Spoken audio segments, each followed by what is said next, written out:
listening to the Saluki Games Cast. This is episode 141 for Wednesday, April 22nd, 2026. My name is Justin Young, and joining me as always is Mario Sanders. Mario, how are you? I'm doing pretty good. Well, I guess we should really say this isn't just the Saluki Games Cast, because this is the Saluki WrestleCast. Yes, very much so. It is WrestleMania season, and Christina is not here, so that means we can talk about wrestling all we want, even though Christina watches some wrestling, so It's true. she would be happy to join in, I'm sure. But anyways, we are going to talk about WrestleMania. We're going to talk about the Super Mario Galaxy movie some. We are going to talk about a new Neo Geo piece of hardware. This is very, very exciting news. So we have a lot to cover. Buck Bumble? Yes, we're going to talk about Buck Bumble. I need to like cue that up. But yeah, we're going to talk some Buck Bumble. If you don't know what we're talking about, shame on you. We'll be sure to educate you on Buck Bumble. But yeah, so Mario, how have you been? Yeah, things are good. WrestleMania was this weekend, so that was my primary plans. The other thing that was this weekend, though, that I know both you and I attended for a brief period of time was SalukiCon, which is a little, comic nerd convention that the university hosts. I like that you throw in nerd convention. It's a catch-all, right?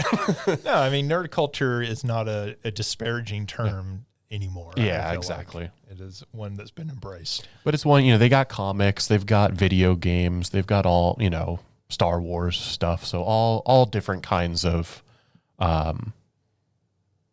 avenues into nerddom. Yeah.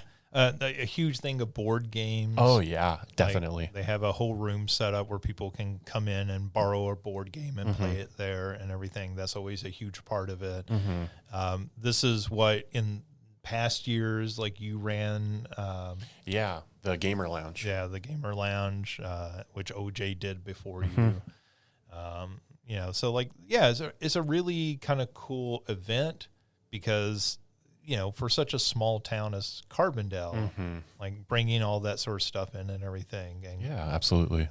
You see a lot of excitement. I went to the new ice cream place, Jilly's. That's the name of it. I feel like I saw something posted about that, but not from you, but it's been on social media and everything. So they're right downtown on the strip. And when I was setting in Chili Jilly's, two girls from the convention came over, and they were dressed in the Scoops Ahoy costumes from Stranger Things. Oh, yeah, okay. And so they walked in, and of course the people who owned the place were instantly excited by this, so they actually got them to stand in front of the ice cream counter in their costumes. Very nice. Took a picture and posted it to social media. But like that was a whole lot of fun, right? And they said people had been like commenting and taking pictures of them all day. So there's a lot of that going on as part of it. Yeah, I know they do like a costume cosplay contest as well. So all the stuff that you see at the larger, bigger conventions that you might attend, they're doing that. It's on a smaller scale, but it's still very nice. Yeah, and they bring in some guests to talk and everything. They bring in some people involved with comic books, which, as I told somebody, I know like 4 names in comic books. So like nobody is actually ever like, triggering any recognition in me. I'm sure somebody like Alicia would know who these people are. But like, that's really cool because, you're growing up in rural Southern Illinois. How often do you get to hear these people speak in person? Sure. I assume about that art craft. Yeah. I assume you'd have to go to somewhere like St. Louis to go to one of those bigger conventions. Yeah. So that's always neat. And then they bring in some like movie, television star type people. And, they're not necessarily bringing in the like biggest names in the world, but like very recognizable people with like, quite a resume, quite a CV of their roles and everything. Stuff that you've definitely seen or watched or at least heard of, right? Right. So this year they brought in Henry Thomas. So Henry Thomas, I feel like, is still best known for playing Elliot in E.T. He's the little boy in E.T. But he still acts today. He's a lot in the Mike Flanagan adaptations, like The Haunting of Hill House, The Haunting of Bly Manor, those on Netflix. And then they also brought in Annabeth Gish, which we were talking about before we went on the air. I did go over and have a chance to talk to her for probably about 10 minutes. Like, she's super friendly and nice, which I am only including in here because I feel like so many celebrities get called out for being rude. Acknowledge the kindness that they show as well. And she was like just super personable and friendly to talk to and everything, asking questions about me as well as, answering questions. She was on like very famous for movies like Mystic Pizza, Beautiful Girls, Nixon, but then also television shows like The West Wing and The X-Files. And she was actually, even as part of this, she was like, "Oh, you like The X-Files? They're doing a reboot of The X-Files." And like, Ryan Coogler's doing it, and she was very excited about it. And, so like maybe depending on the format that takes, maybe they'll bring her character back. That would be that'd be super cool. Yeah, that'd be exciting to see her get a chance to reprise her character again for that. But yeah, like, it is really fun to go do something like that, and see the excitement in the people who are there. Yeah, I know one of the other things, if I can really quickly, the organizers, at least one of the organizers who I heard talking after one of the talks was, they try to bring in some like academic conversation as well. So one of the talks that I ended up going to was Dr. Caleb McKinley-Porty, who just finished their dissertation, got their PhD last year from our department here in Comm Studies. Mm-hmm. He gave a talk on, I believe it was called Black Faiths in Media. And so he was looking at Castlevania Nocturne and Sinners. Netflix animated series. Yes, the Netflix animated series. And Sinners, looking at Black faith systems, particularly voodoo and hoodoo, and how they're represented and the ways that, we, particularly, I think one of the important, takeaways is that when this isn't just this like surface level representation, or like people, they did their research and they represent them in ways that like present them legitimately, not as like, oh, the voodoo witch doctor type of thing that just like really kind of bastardizes any understanding of, what are like these really like legitimate, serious faiths that people hold. Right, the sort of sinister stereotype, which is the way voodoo appears almost exclusively in popular media, I feel like. Yep. No. So he gave that talk. It was super fascinating. But I think that's one of the other cool things about it being here at the university is there's a wide array of people doing very cool academic work on these media franchises or nerd culture. And so the fact that that's something that, the organizers are also cognizant of and like they want to bring in those talks, it provides another little thing to get to think about, which is cool. Yeah, I feel like, we've talked about this before with video games. There's two people who do, academic research and presentations on video games that you go back 20 years ago and video games as academic was sort of not looked upon favorably in a lot of ways. And, I think that has also been true historically about comic books and, a lot of other what we call nerd culture, a lot of genre television and film. And that has really shifted. Yeah. And, so if you're on a university campus today, it is very common to see people studying these sorts of things, right? Yeah. Even if not just for their own sake, as a sort of prism to look at, something like representations of religion, like Caleb was. So, really cool event. I'm glad that they do it here. It certainly is something pretty unique that much bigger universities don't have something equivalent to. Yeah. So I think it's cool that SIU does have that. Well, we talked about that. The other thing is wrestling. Yeah. It was WrestleMania this weekend, the biggest weekend of the year for wrestling fanatics. I believe you watched it live. Definitely. I did not watch it live because I wasn't going to spend the $30. But it's not on Peacock anymore. It's always, the last few years it's been on Peacock, which meant that I usually already had Peacock, so I could just watch it. But this year it was not, so I did not watch it live. I've watched some of it in clips and everything on social media.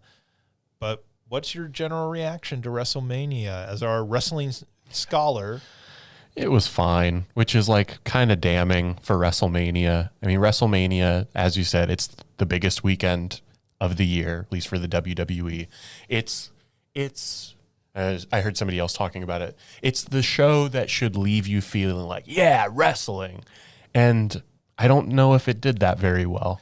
Because it's really, for people who don't know, WrestleMania is kind of the series finale or the season finale. I was just going to talk about that. Yeah. And I think that, so what I was going to say is this is not going to make sense to you if you don't watch wrestling, but I'll explain it. This felt more like a SummerSlam than a WrestleMania. Sure. And I guess what I mean by that is, yeah, WrestleMania is sort of meant to be or viewed as this season finale. Not all of the storylines wrap up, but you've got, it feels like the bow is put on a number of storylines and we start in on our new year. And I don't think it really did that. Right. There's a lot of interference in matches. And so it just left a lot of... It felt very WCW. Yeah, it felt... And so it leaves it feeling like these storylines are still just like hanging around. They're still up in the air. Like, what are they going to do next? And so I say it feels more like a SummerSlam. That's the big summer show. And that feels like sort of your mid-season finale or your mid-season climax of stuff. And that's kind of how... Your November sweeps episode that like then leads into the show going into reruns over Christmas. Yeah, and so, I don't know. Night 2 was a lot better than Night 1. I think that seems to be the general consensus. Mm-hmm. I think the thing that was most disappointing was how many ads there were. It was commercial mania to a big extent. This video that I was watching talk about it said that the total in terms of the show was both nights 7 hours and 26 minutes for the 2 nights. The actual in-ring time, like match time, was 2 hours, 39 minutes, and 55 seconds. So like, it's like a third of the show was actually wrestling. And like, to some extent that's going to be expected. It's WrestleMania. You've got like the big elaborate entrances. You've got some like in-ring MC moments that are happening. And like, you want that stuff, but so many of the matches felt so short. And especially that first night. Yeah. Like you had 4 matches that first night that were under 10 minutes. Right.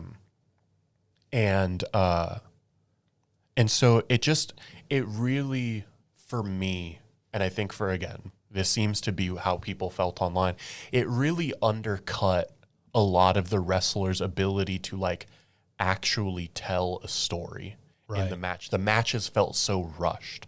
I remember thinking, so in the women's championship match between Liv Morgan and Stephanie Vaquer, I think that match was like 6 minutes and 50 seconds or something like that for the championship match. And I remember, 5 minutes in or something, Liv Morgan, like her partners, they come in, they cause interference. And I'm like, man, this is happening super early in this match. Like this should have happened 10 minutes later. And the match was over less than 2 minutes later. I'm like, oh, well, that's why it happened 10 minutes later, I guess. Right. But it was just one of those things that matches felt so rushed. So, you obviously have the story leading into the match, but there's a story of the match itself. Like what happens, like who gets the advantage and who, like momentum swings and all that sort of stuff. And there was just such little opportunity for the wrestlers to actually do that. And so every match kind of felt disappointing. It really wasn't until the last match of the main event of night 2 was 30 minutes. And so like, it's one of those things like, oh, what a shocker. You actually gave them time to work. Right. And it's like probably the most compelling match of both nights. It felt like a WrestleMania of only Goldberg matches. Yeah. Let's get in and get out as quick as we can so that nobody notices that this wrestler can't work. But like, that's not true of those wrestlers. Definitely not the case with many of these wrestlers. You know, like I understand it to some extent if they would have done that with like the match with IShowSpeed, right? Like he's a Twitch star and stuff like that. Like somebody who's not trained, but he was also like very good. Like he's incredibly athletic, and so like I think like that helped to begin with. But somebody like Brock Lesnar who has some physical problems. Sure, right? You know, the older wrestlers who aren't, you know, don't have it like they had to, which is just like not a diminishing of who their ability, but just like you get old. Yeah. And they've always done that in wrestling. Like you bring out the guy who can, you know, who can barely move anymore in the ring, and they really work around that. Yeah.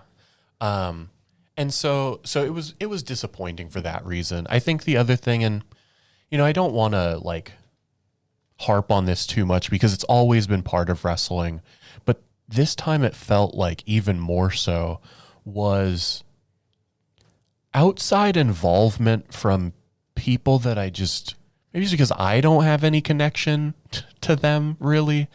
But it was just, and, you know, so I say this in the sense of like, you know, Cyndi Lauper is involved in the first WrestleMania. Right. Mr. T is in the main event of the first WrestleMania.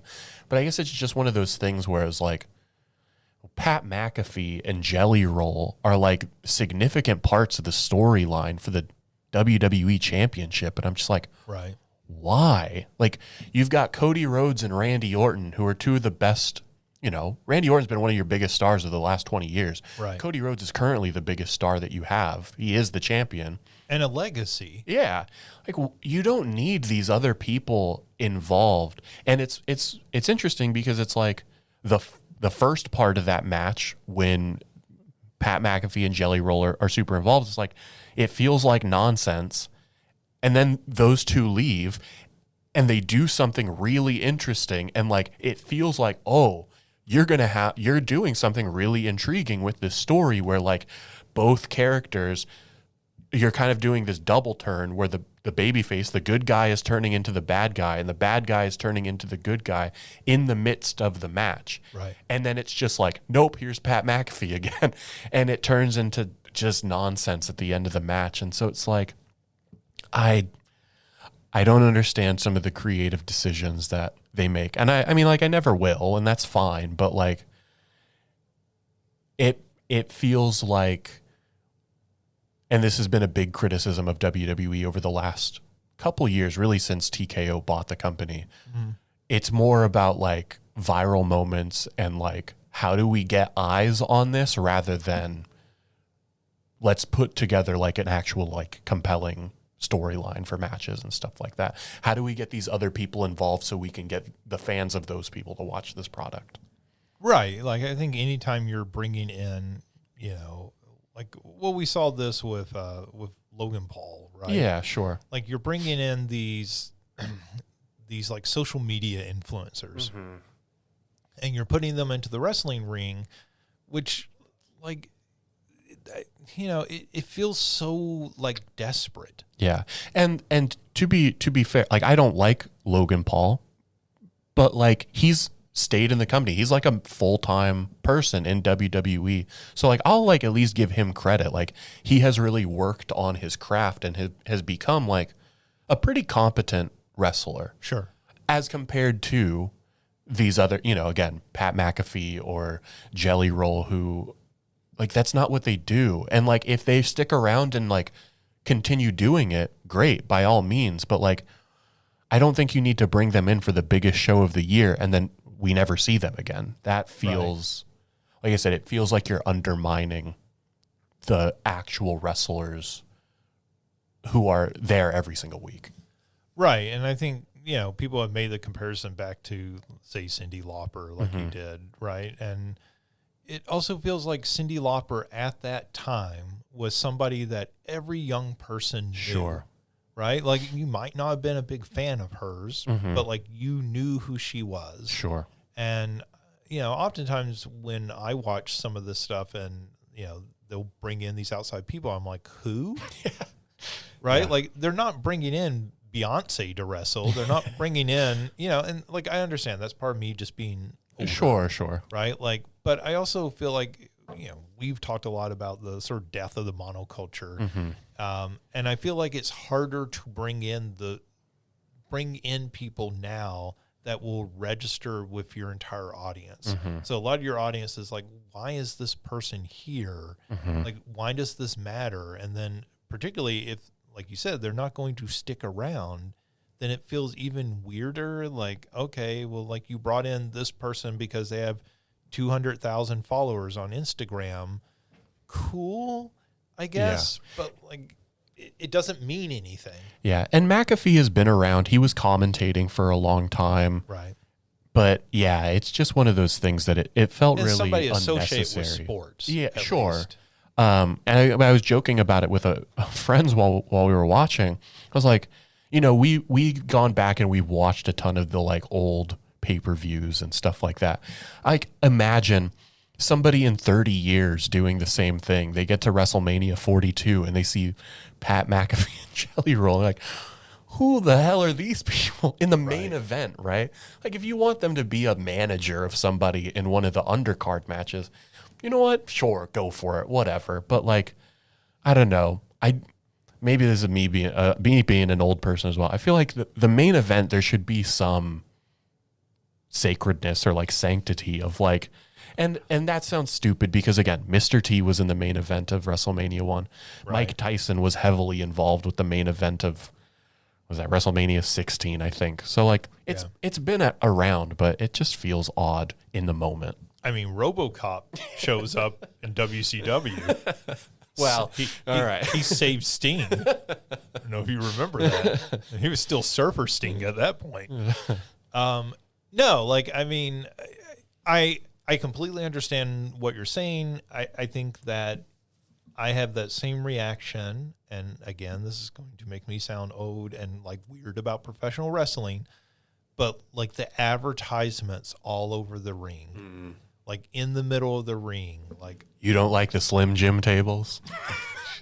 It's just like, I was thinking like I don't like Brock Lesnar because of his behavior outside the ring. Yeah. Like his real life behavior. Yeah. But you have one of your most famous names of the last 25 years or whatever. Brock Lesnar was wrestling when I was in college as an undergrad. You have one of your most famous wrestlers retiring, sort of, work, shoot, surprise. Ostensibly retiring, Yeah, in the middle of the ring at your biggest event. And, like, the shot is of all these, like, brand ads around him, right? And I understand that's just the way professional sports has sort of gone, and professional wrestling is just copying that. But it just looks sort of...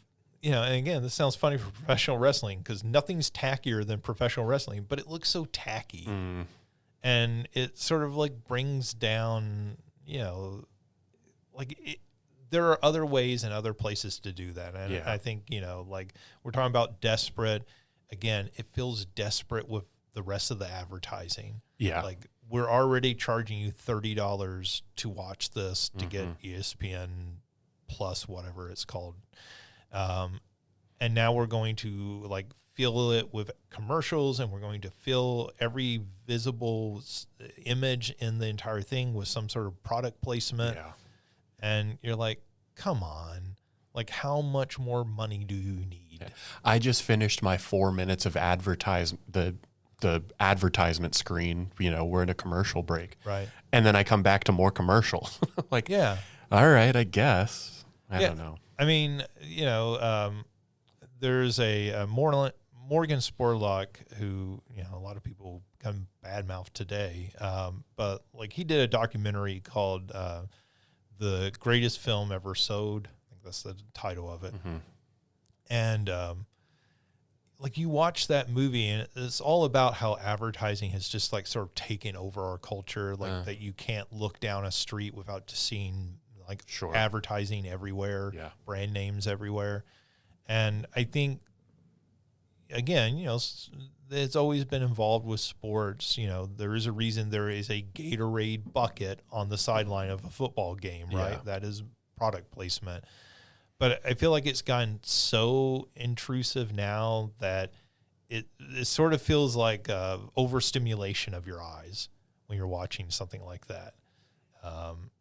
And so, like, I know that's like kind of a petty rant to go on about it, but like it does annoy me when I watch it. Yeah, and it kind of kills the immersion of it all, which again might sound silly, but like, I don't know, you remember a time where like before the match they do the whole build up of like, we're going to recap everything that's led to this point. And like, it's interesting how you're wanting all these new eyes on the show, but you're not like holding their hand to like, let's get you caught up really quick so you kind of know what's happening. Right. Instead it's just like, I don't know, who are these two people in the ring? I don't know. It's like, well, I mean, like certainly movies and television shows have product placement, but I think it has reached the point in professional wrestling that it's like rewatching an old episode of Buffy, and Buffy's like, I need a steak.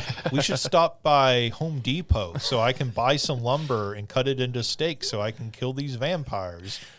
When you said steaks, I was like, let's go to, I don't know, Outback Steakhouse or something like that.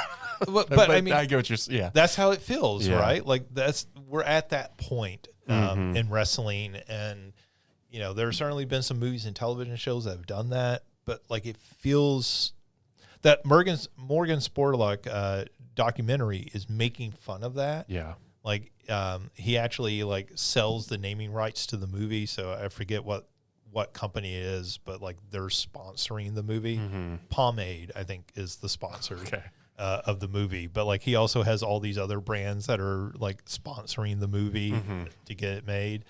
And he's making fun of it, and that's the reality we now live in. Yeah, I know friends and I have talked about it so much with sports. And, like particularly years ago, we were talking about it with baseball, how like everything that happens in baseball is sponsored. Like, well, this stolen base is brought to you by Bad Boys Bail Bonds. And, blah, blah, blah, blah, blah. This pitching change is brought to you by Jiffy Lube. If you need a quick change, blah, blah, blah, blah, blah. It's like, oh my God.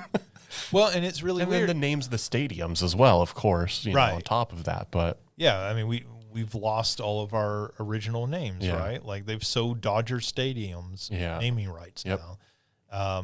And just to tie that back into video games, right? Like I remember when they first started putting brands into video games. So like when you were playing NBA 2K on the sidelines, they would have like Sprite ads. Yeah. And it was sort of like, okay, that's not too offensive because that looks like a real game. When I watch highlights from a real game, that's there. Yeah.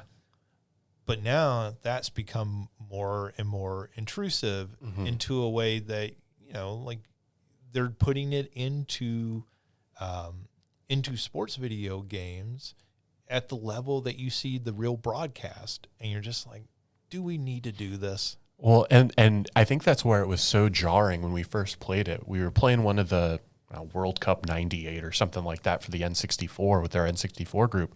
And it was like the halftime report is brought to you by Snickers. I'm like, what? Yeah.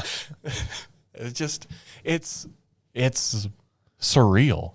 Yeah. But anyway, all that is to say, I guess, WrestleMania was fine, which is unfortunate, but, I'm locked in at least until the dissertation is done. We got a good Danhausen appearance. We did get a good Danhausen appearance. That is very true. He got to share the ring with John Cena, who couldn't keep a straight face. Yeah. That's the most breaking I've seen a wrestler do in a long time. Yeah. He's like, I'm retired. It doesn't matter. I can laugh at the jokes now. Well, because John Cena has always felt like somebody who took it very sure. seriously. Absolutely. Right. And it was kind of funny to watch him just losing it. And like, you could just tell, like, that felt like one of those, truly like shoot moments, right? Where like, you brought a fan in to do this same thing. They're going to be laughing because like, what is happening right now? right. Yeah, especially when he blew up the smoke and then just ran out of the ring. And you could tell John Cena was like, "Does something go wrong? Yeah. Is this how this is supposed to happen?" Like, it felt like, were you in on this? Did you have no idea what was happening? And it really felt like he did it. Yeah, and maybe that's his improved acting ability. Maybe. But like that, they really sold that well. All right, anything else you want to talk about? I don't think so. I know you said we'll talk about the Mario movie, but we'll do that at the end, I think was your plan. Yeah. So we are going to talk about the Mario Galaxy movie. We went to see it. We're going to do a spoiler-filled review of it at the end of the show. So right now, let's just kind of address like thumbs up, thumbs down, like how we felt about the movie. And then if you don't want to hear any spoilers, we'll tell you before we start talking at the end of the show. And you can just turn off the podcast. But if you do want to hear that, right, if you've already seen the movie or you just don't care about spoilers, you can listen to the end of the podcast for that. But if you just want to know about the movie, whether we liked it or not, how did you feel, Mario? I'd put thumbs medium to up. Like, okay. I mean, there's nothing about it that's bad, but I'm not going to sit here and like, it was incredible. Like, it's a fine hour and a half. I think I probably liked it better than the first film. Okay. But I wasn't big on the first film. Yeah. And I would probably still give this a thumbs down with the understanding that if you just want to see these characters on screen, they do a good job of that. Sure. But there's not much of a plot and there's not much to the film. I guess I think it's a thumbs up for kids. As a kids movie, it's a thumbs up. If you're a grown person, it's like you don't need to waste your time. No offense. I think I'd say that as somebody who went and saw it. Right. We did waste our time and our money seeing this movie. I think kids will enjoy it. It is on the level of like those Minions movies. Yeah. It's the same people making it. This is not a Pixar quality film. Yeah. This is not at the level of How to Train Your Dragon or Shrek or something of that nature. But if you just want something that'll keep the kids entertained for 90 minutes, I think this will do it for most kids. Yeah. So we'll talk more about that at the end of the podcast. But Mario, what have you been playing? Yes, I played a few things recently. I think the two that I'll talk about. So one of them is for the game event that I'm doing over the course of the month, and that was Super Castlevania 4 for the Super Nintendo. And I think I haven't talked about it on this show. I know I mentioned it to you, and I've talked about it with other people. It's the first non-Metroidvania Castlevania that I've played. Well, I think I'm cutting myself off the same way when I first told you. I don't know if Castlevania 64 fits in that, but that feels like a completely different category as well. Yeah. So let's say of the 2D. Yeah, of the 2D Castlevanias, this is the first, traditional level-based Castlevania, and I was hesitant because I love the Metroidvania formula so much, and I didn't know how well this would resonate. And I think this game is really good. Like, this is a game that I think holds up really well. I think the worst thing about this game is the knockback that happens when you get hit by an enemy, you get knocked through the air. That's in every Castlevania game, though. That's not exclusive to the old ones. It's the worst part of Symphony of the Night. It's the worst part of Aria of Sorrow as well. And so, like, it's the same thing. So, like, if it doesn't bother you in those games, it might bother you a little bit more in this one because, like, falling might be a death as compared to just, like, entering into a new room. Right. So, like, it's maybe slightly more annoying here. There are more instant deaths in Yeah. this than there are in the Metroidvania style games. Yes, definitely. And so, like, that part is frustrating, but overall, I think this game is really fantastic. This feels this feels like it would belong on a list. If you were putting together of the best, I don't know, 15 to 20 Super Nintendo games, it would not shock me to see this on a list. Like, if somebody had this in their top 10 Super Nintendo games, it wouldn't shock me. Yeah. I think particularly depending on the style of games you like. Yeah, right? sure. If you're not big on RPGs, then that drastically like limits the number of games on the Super Nintendo, right? Definitely. Of that all-time list. Yeah. No, I mean, like, this was, we had kind of talked about it, but like, this was a fantastic game at the time it released. And then I feel like people sort of, at some point I start to hear people kind of talk about it more derisively because it's sort of easier. It's like a lot of people label it's not too difficult. A lot of people label it the easiest Castlevania, which I guess I don't really know, but like that probably fits. It's certainly one of the easier ones. Sure. But like at the time, that game really was kind of mind blowing as a kid. Yeah. And part of me wonders if the like derision also comes after that genre swap. If it's like, this is the new cool thing, and like any of the games, like those are the old games, they're not doing this. And I wonder if like we've come so far now where people go back to the older like legacy games and they're like, oh, you know what, these are actually like the genre swap was great, but like these original ones are still pretty good. Yeah. I mean, I think that game holds up pretty well, and I think compared to some games of that era, it holds up really well. It looks fantastic as well.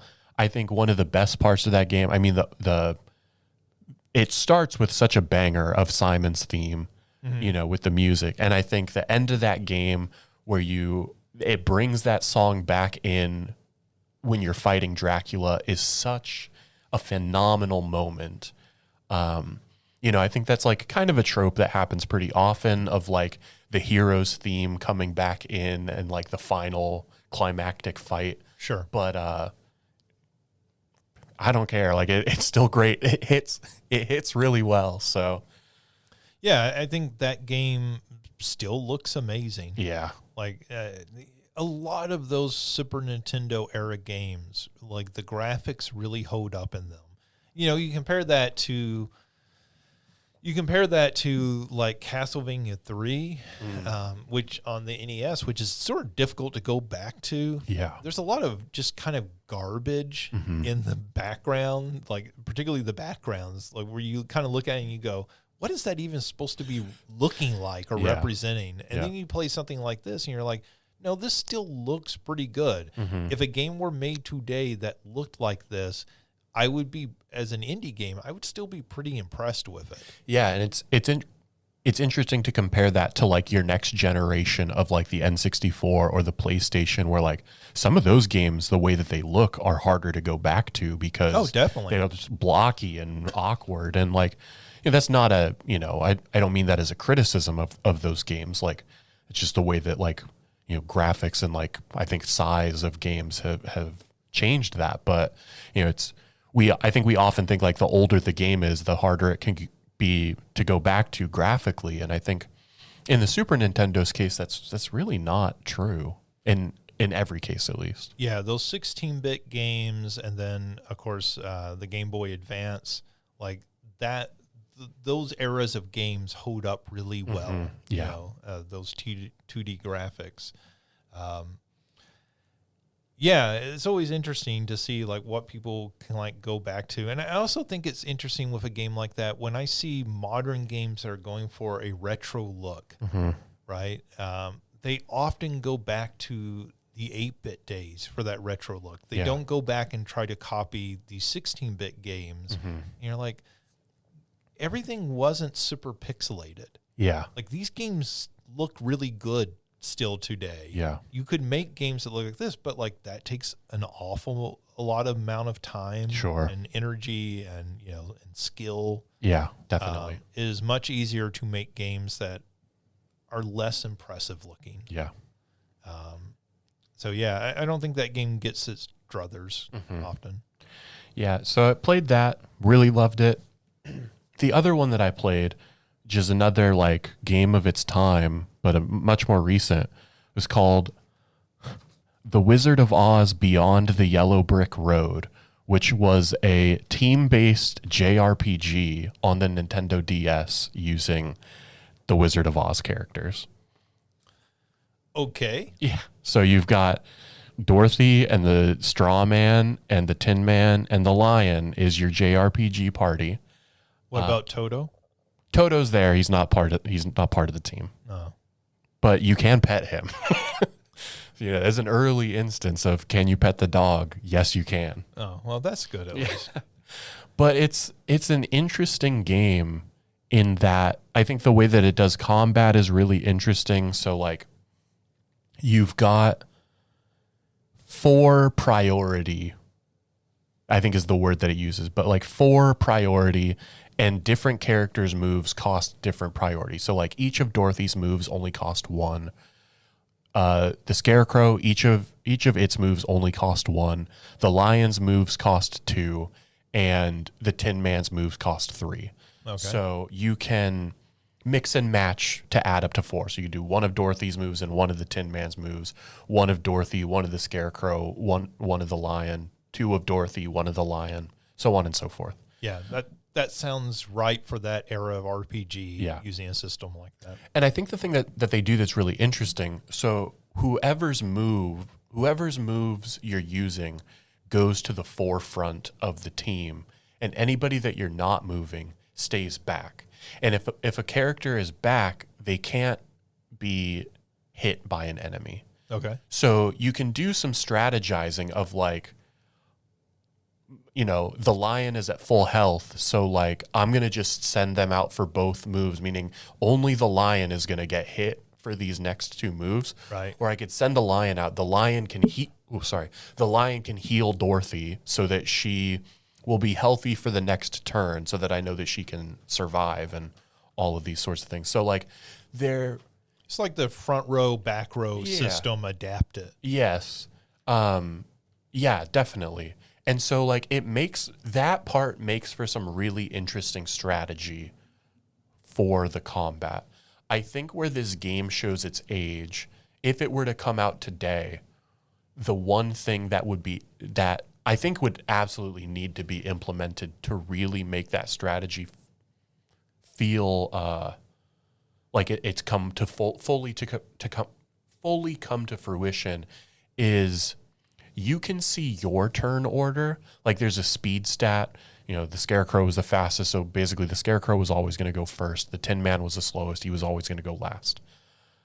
But you don't get that for the enemies. And it feels like the enemy's speed functions at a range. So like the enemy's speed on any given turn is somewhere between 15 and 20. And so if Dorothy's speed is at 17, there are some turns where Dorothy is going to go first. There are other turns where the enemy is going to go first. So it's done random. That's how it felt. I can't say confidently. Like there were definitely enemies that like you are consistently faster than me. So even if it is at a range, if you're from 21 to 25 and Dorothy is at 17, it doesn't matter what that enemy rolls. They're always going to be faster than me. Okay. So they might be rolling that behind the scenes. Exactly. Yeah. Okay. And it made it really frustrating because there would be one turn, Dorothy, I'm having, Dorothy is like her first magic that she gets is the heal spell. Because of course she's the girl. That's just how it worked. And so it's like, I'd say like, okay, great. Dorothy is gonna do her spell. She's gonna heal on the first turn. Works great. On the next turn, I try to heal. The enemy gets to go first and kills Dorothy. And I'm like, but why? Right. And so that inconsistency was really frustrating.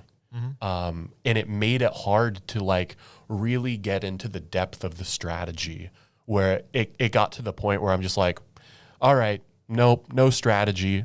Every turn is Dorothy. It's the Tin Man. Dorothy's going to heal. The Tin Man is going to smash face. And that is all the strategy that is going to go into the combat.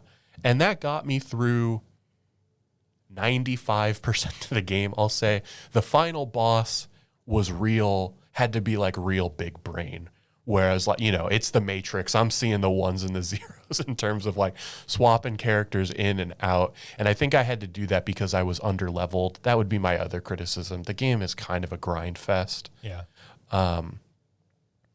But you know, and so it's hard to be like, I think this game is phenomenal. It's fine. You know, it's I think the fact that it is Wizard of Oz is what makes it the most interesting. Right. Like if it was This IP really punches up. If it was an original thing, there would be no allure to this game for me, at least. It would feel much more generic as an RPG. Definitely. I think the combat system is interesting, so I think it definitely deserves credit for that. But otherwise, it's fine at best. I think the most interesting thing about this game, or why I say it's really a product of its time, is everything is controlled on the touch screen. So like to move, you don't use any of the buttons. I don't think that any of the buttons do anything at any point in the game. To move, you're like rolling, you're like swiping on like a scroll ball to like move Dorothy around. You're selecting with the stylus all the moves that you're doing. And so like, I don't know how this game could ever be ported or like remade. Like if you're remaking this game, you are remaking basically the entirety of it. Right. It's not a simple port job. Yeah. And so it was interesting. Like I said, it's an interesting game, but ultimately I can't say, oh, it's a hidden gem on the DS. Like it's fine. Yeah. And that's so weird to think about too, that companies lean so heavily into those gimmicks. When you think about like, why not just make it where I can use the D-pad to move the character around? Like, okay, I get the gimmick of like, oh, you can do this, but like, why not also make it so I can just use the D-pad? Yeah. Right. You know, which, I mean, I have lots of problems with games historically for doing that sort of thing. I have one other gripe, actually. Okay. Particularly with the combat, is it would default your character to essentially use an item if an item needed to be used. So like if a like a potion, if a character was poisoned, it would just default to, oh, this person's going to use the potion, use the antidote. And that was maybe the most frustrating thing, because I'm just like, okay, this is what I'm doing. I'm hitting yes, and it would just like default to that. So every single time, if you didn't want to use one of those items, you had to like click in and go, nope, I want to do this. Nope, I want to do this. Nope, I want to do this. And that was also just so annoying. You couldn't like turn that off in a menu somewhere? Not that I found. That makes me feel like, so this sounds really weird when you talk about the grind and the difficulty and everything, because everything else you're saying about this game makes it sound like it's designed as like my first RPG. I would say this would be very hard as somebody's first RPG. Well, I mean, yeah, that's the way it sounds, but yeah, like the completely touch screen based controls, the automatic item management, yeah, like that feels, and the Wizard of Oz license, right? Like all that makes it feel like this is for kids, like who, you know, this is how we market an RPG to kids. Without making it, you know, Princess Tomato and the Salad Kingdom. Yeah. Like I said, I think this would be a very hard first RPG, especially when it got to that final fight. Right. Unsurprisingly against Oz. But like, and I guess maybe it was me being underleveled, but it's like, it's all the magic systems of like, I'm buffing the Tin Man to have extra this. I'm buffing speed. I'm debuffing Oz's accuracy. And so it's like, no, do not give this to somebody as their first RPG unless they're just going to stand there and like over level and just grind for forever. No, like that game would be very difficult to do that with. Yeah, that's interesting. I wonder how much of that is. That would be a game that would probably be really interesting to read a a post-mortem from the developers talking about, because like I always feel like with games like that you start to wonder, were you making another RPG and you got the Wizard of Oz license and they rushed in, they're like, okay, let's like slap a coat of paint over this and everything and we'll sell it as a Wizard of Oz RPG. That makes it really interesting. Yeah, the company that did it is Xseed, who did like some of the Wild Arms games and like Half Minute Hero on the PSP. Well, Media Vision is the name of the developer. Okay.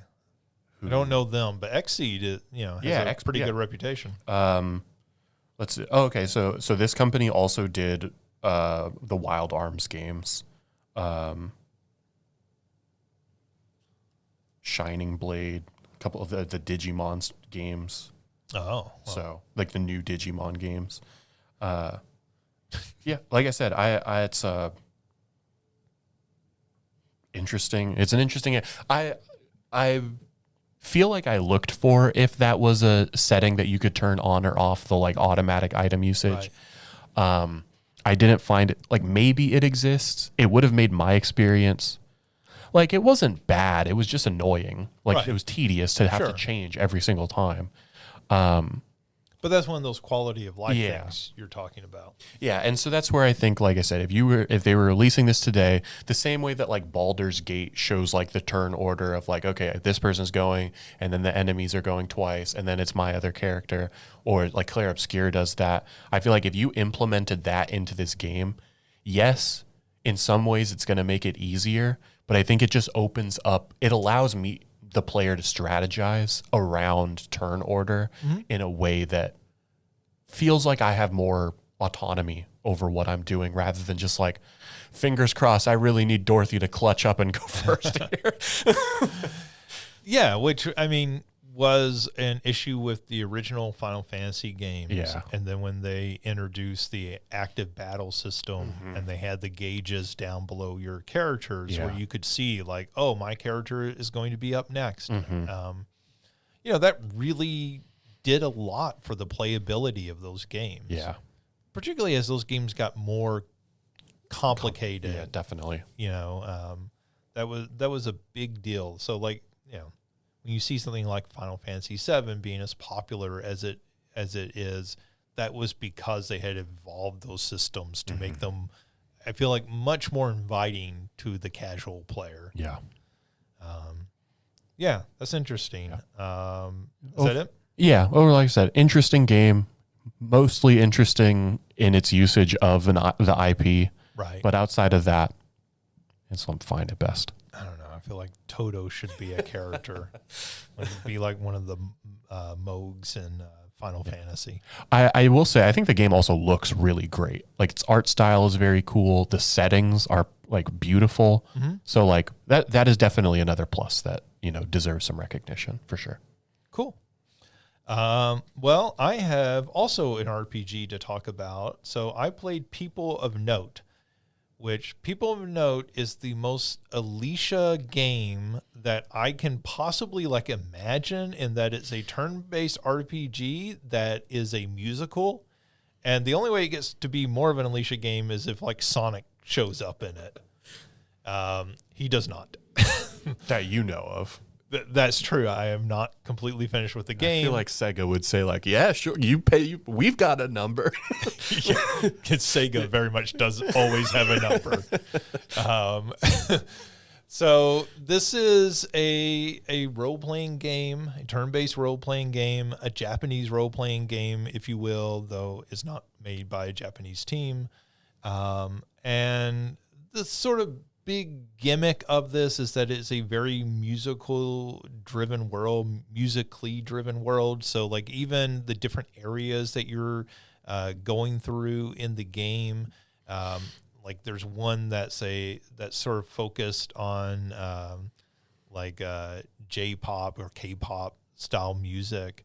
And so the environment sort of reflects that and everything in it as well, as you go through the different sort of genres of music. But the real big gimmick here, the selling point is that it is a musical with full-on musical numbers in the game. So, very early on in the game, the lead character has her, and Alicia will be very disappointed. I don't know the name for this, but in a musical where they always have that opening song where they're like, "This is my current life. Things are going to change." Right. It's your exposition. Yeah. Right. Through song. And so they do that immediately in it. You are in this sort of battle of the bands competition and everything.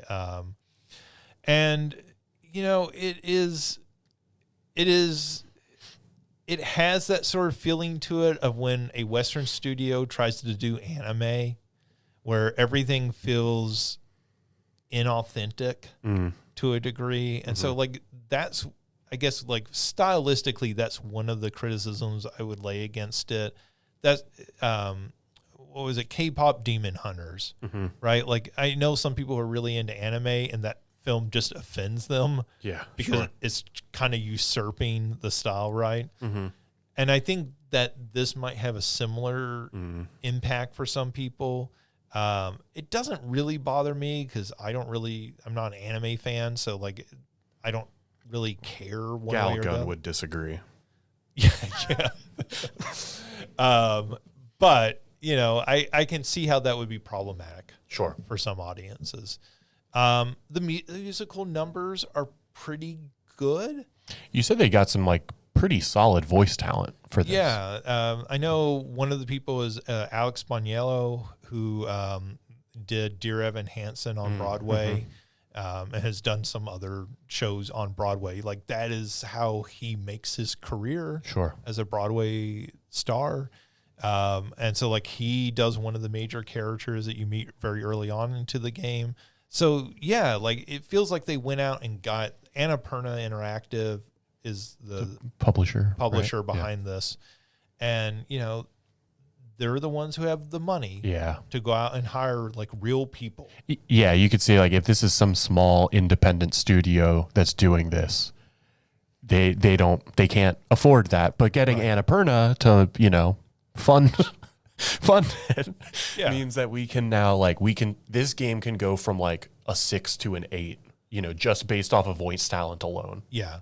And, I know who Alex Boniello is mostly because he's in, he does a lot of streaming stuff with video games and everything. He's been on Giant Bomb multiple times and done different stuff. So he, he's the sort of person who already has the passion for this, for video games. But getting somebody like that, that feels like a pretty big get. Yeah. I couldn't hire him to come do a project for me. Yeah, of course. So, that I think elevates this.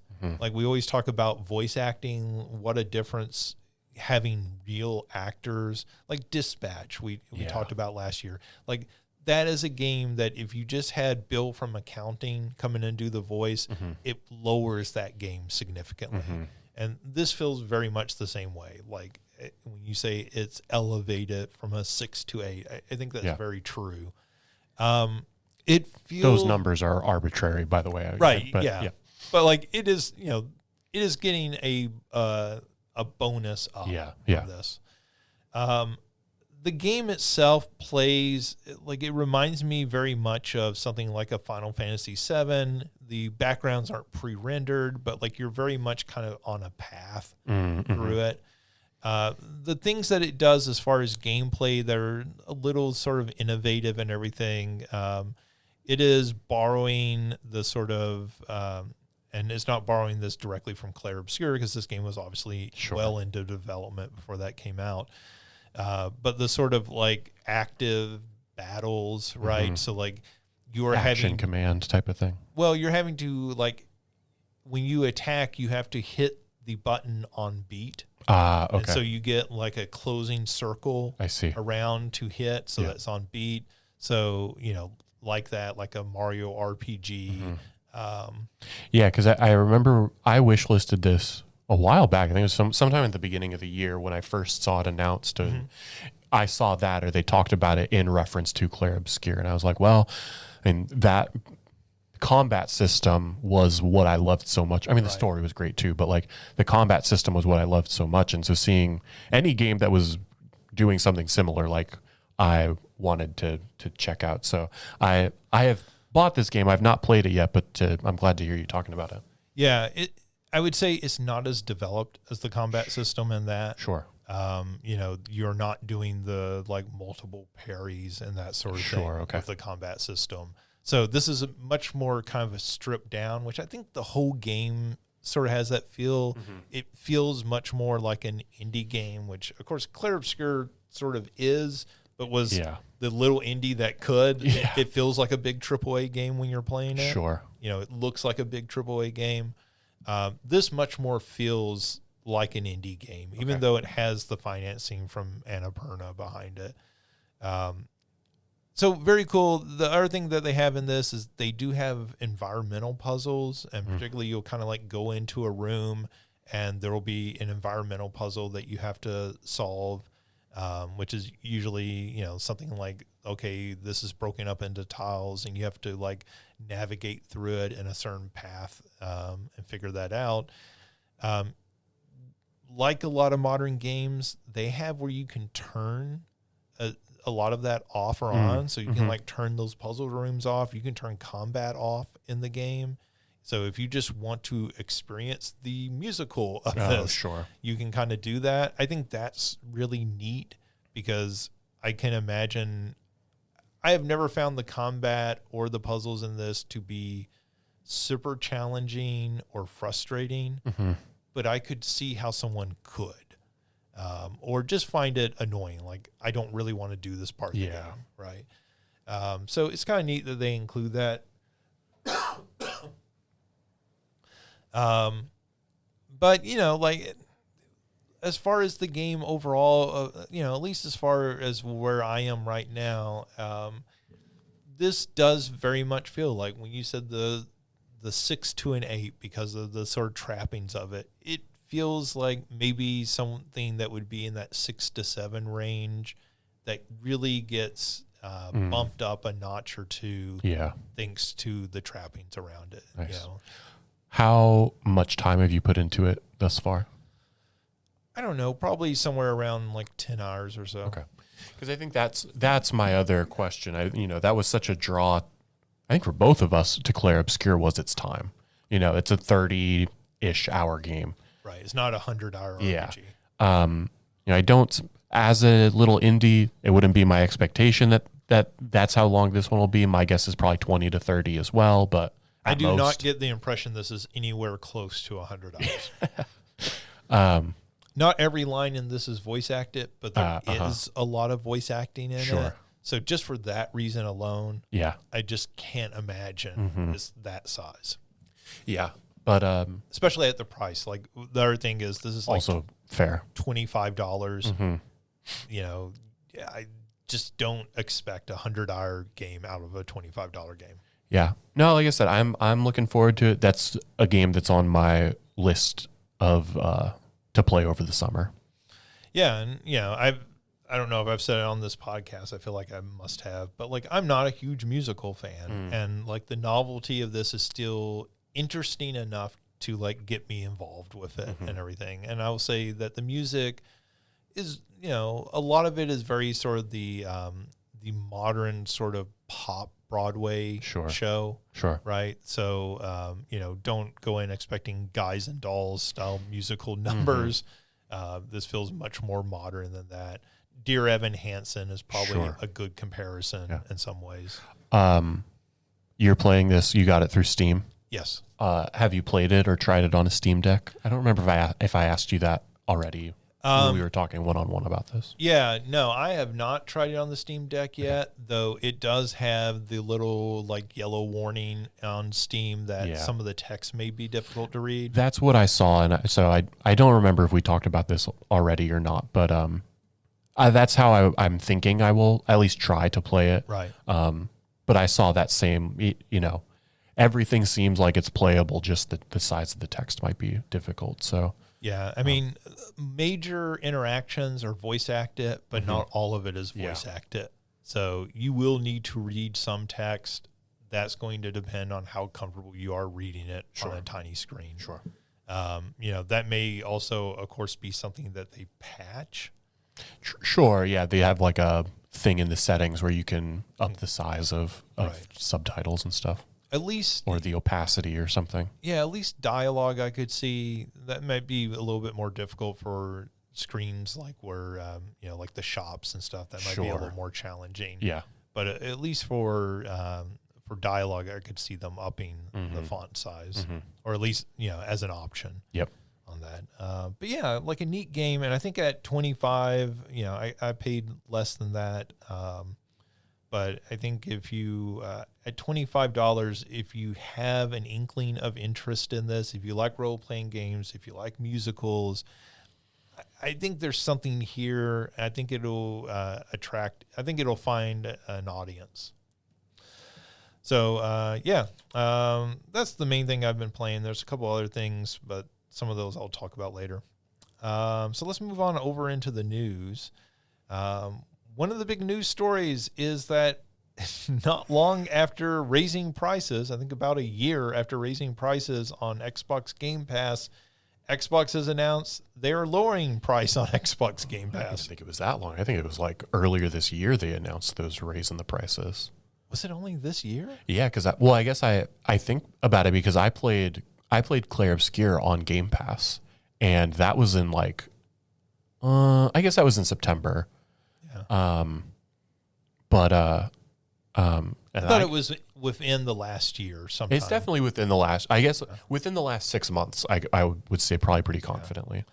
So there were rumors that came out that Asha Sharma, the new head of Xbox, had said, hey, we need to do something about the price of this, right? And Xbox has put a lot of eggs into the Game Pass basket. And so let's talk about this, and then I'll give some of the background on maybe why this is happening. So Xbox Game Pass Ultimate, which gives you the day one games on both PC and Xbox, that is currently $30 a month or $29.99. And that is going to drop to $23 a month. So a $7 price drop on that. PC Game Pass, which gives you day one games, but only on PC, not on Xbox, that is going from $16.50 a month down to $14 a month. So a $2.50 drop. The one caveat to all of this, along with this price drop, you will no longer get Call of Duty games day one. They are the one thing they are taking out. So you'll still get all the other Xbox first-party titles, your Forza Horizon 6 when it comes out this year, your Halo Master Chief remake, Combat Evolved, I think is the title of that. You'll still get those day one. You just won't get Call of Duty. They said it'll be about a year before the Call of Duty comes. I assume the reason they're not saying a firm, 1 year later is that they're going to give you last year's Call of Duty when this year's Call of Duty comes out. And so they're saying about a year to give themselves that wiggle room. Sure. And everything on there. Well, first off, what is your sort of reaction? Because we've talked a lot about the pricing on this. Yeah, I mean, I literally, when it got announced that the prices were going up, I think I canceled it that day whenever they went up last. Yeah, we both canceled our subscription. So I mean, I don't know. I think it was probably $19.99 a month at that point. I think so. So, I mean, 23 is definitely getting closer to that. 14, so I had the Ultimate, and I would consider going back to it for the 14 a month. That's not something I had initially considered. Just going to the PC only, but I might think about it. It might be one of those things that I hold off, and then if some game comes out that I'm really interested in, then maybe doing it. And so maybe doing it on a month-to-month type of basis. But I'm definitely... Sort of the way you do like a Netflix or something. Yeah, I'm definitely more open to it now than I have been ever since the price increase. Yeah. I mean, I think this is one of those sort of like tricks, right, that businesses do. We're going to raise the price, but now we're going to cut the price, but still going to be more. Still going to be more than it was, but yeah. And it feels like you're getting a deal now, but you're not really. Yeah. We're just kind of psychologically tricking you into feeling like you're getting a deal. And like, I don't care about Call of Duty. I don't play those games, so that doesn't personally affect me. Yeah. I'm sure that will probably be a deal breaker for some people, I imagine. Yeah. But yeah, I might look at it. I'll have to, maybe I'll pull it up today and see what's on the current PC Game Pass and see if, like I said, think about whether or not I would sign up at least for that one. Yeah. I was say, how about for you? Well, I mean, Call of Duty doesn't matter a whole lot to me, though I will say the fact that Call of Duty was on Game Pass got me to play the new Call of Duty when it came out. And I don't play a whole lot of the multiplayer. I dip into it a little just to check it out. But, I did play, what was it, Black Ops 6, I think, that came out the year before. And that is not a game I would have went out and plunked down $70 for. Sure. I played it because it was on Game Pass. And so, like that doesn't do a whole lot for me. It just means I won't play those games until they like drop significantly in price. And maybe I pick it up just to play through the single player campaign. Sure. But like, I look at this, the $14 price is getting awfully close. I think $10 is like closer to that no-brainer price. Yeah, definitely. Right? Like if they did $10 and $100 for a full year subscription, I think all of a sudden that becomes something that a lot of PC players, I think, buy into. Yeah, at that price. At that point, it's like the PlayStation Plus, like the monthly free games. Like that's just like easily, 100%. And like, I mean, and that's different, of course, but still. And I understand, like, I mean, I can sit here and say, oh, they did it $5. That would be the perfect price. But like, I'm just trying to think like psychologically, what does it take to get people to really jump on this? And so the Call of Duty thing, apparently part of this move is in response to the fact that this year's Call of Duty didn't get people to sign up for Game Pass. Like that was part of them buying the Call of Duty franchise. That was part of them like initially putting it into the bundle and raising the price.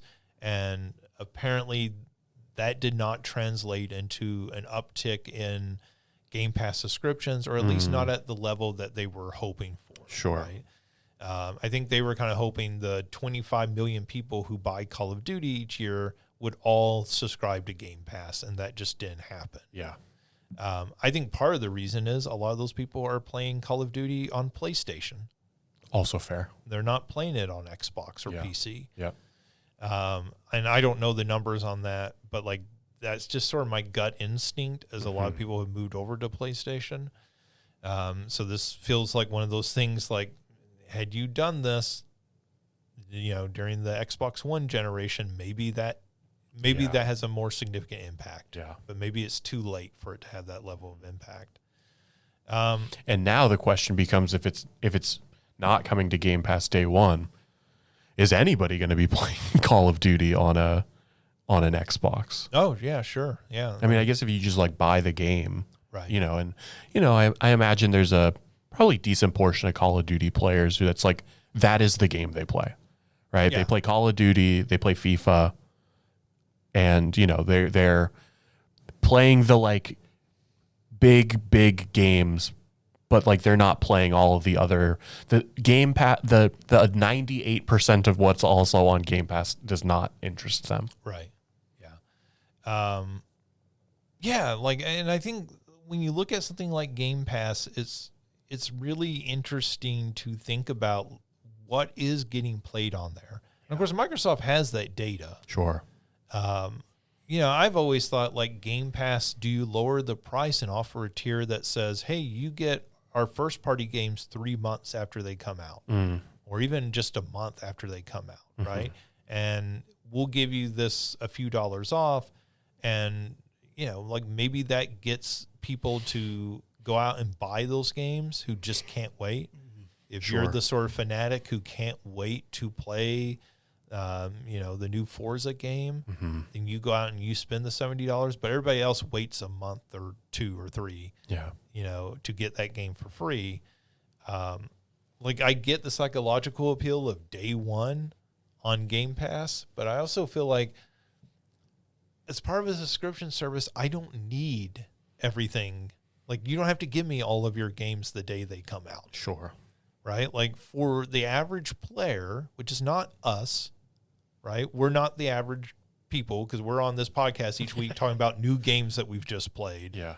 We're not the average, but for the average person, do they care? Yeah, you're not, are you participating in the discourse around the games that are coming out? No? Then yeah, it doesn't matter. You don't need to play Pragmata on day one, right? You don't need to play Fable the day that it comes out, or the Pokemon company that's Game Freak is coming out with on Xbox. And it's like, that is not the majority of people. Are there a handful of people that are doing that? Yeah, of course, absolutely. But if they want to do that, they'll buy the game, or they're going to subscribe at whatever the tier that allows them to play it, so that they can participate in those conversations. Right.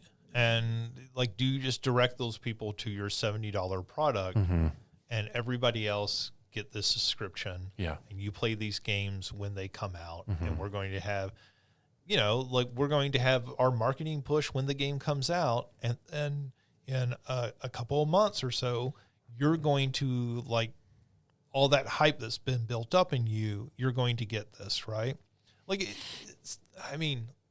It's the way I think about streaming services.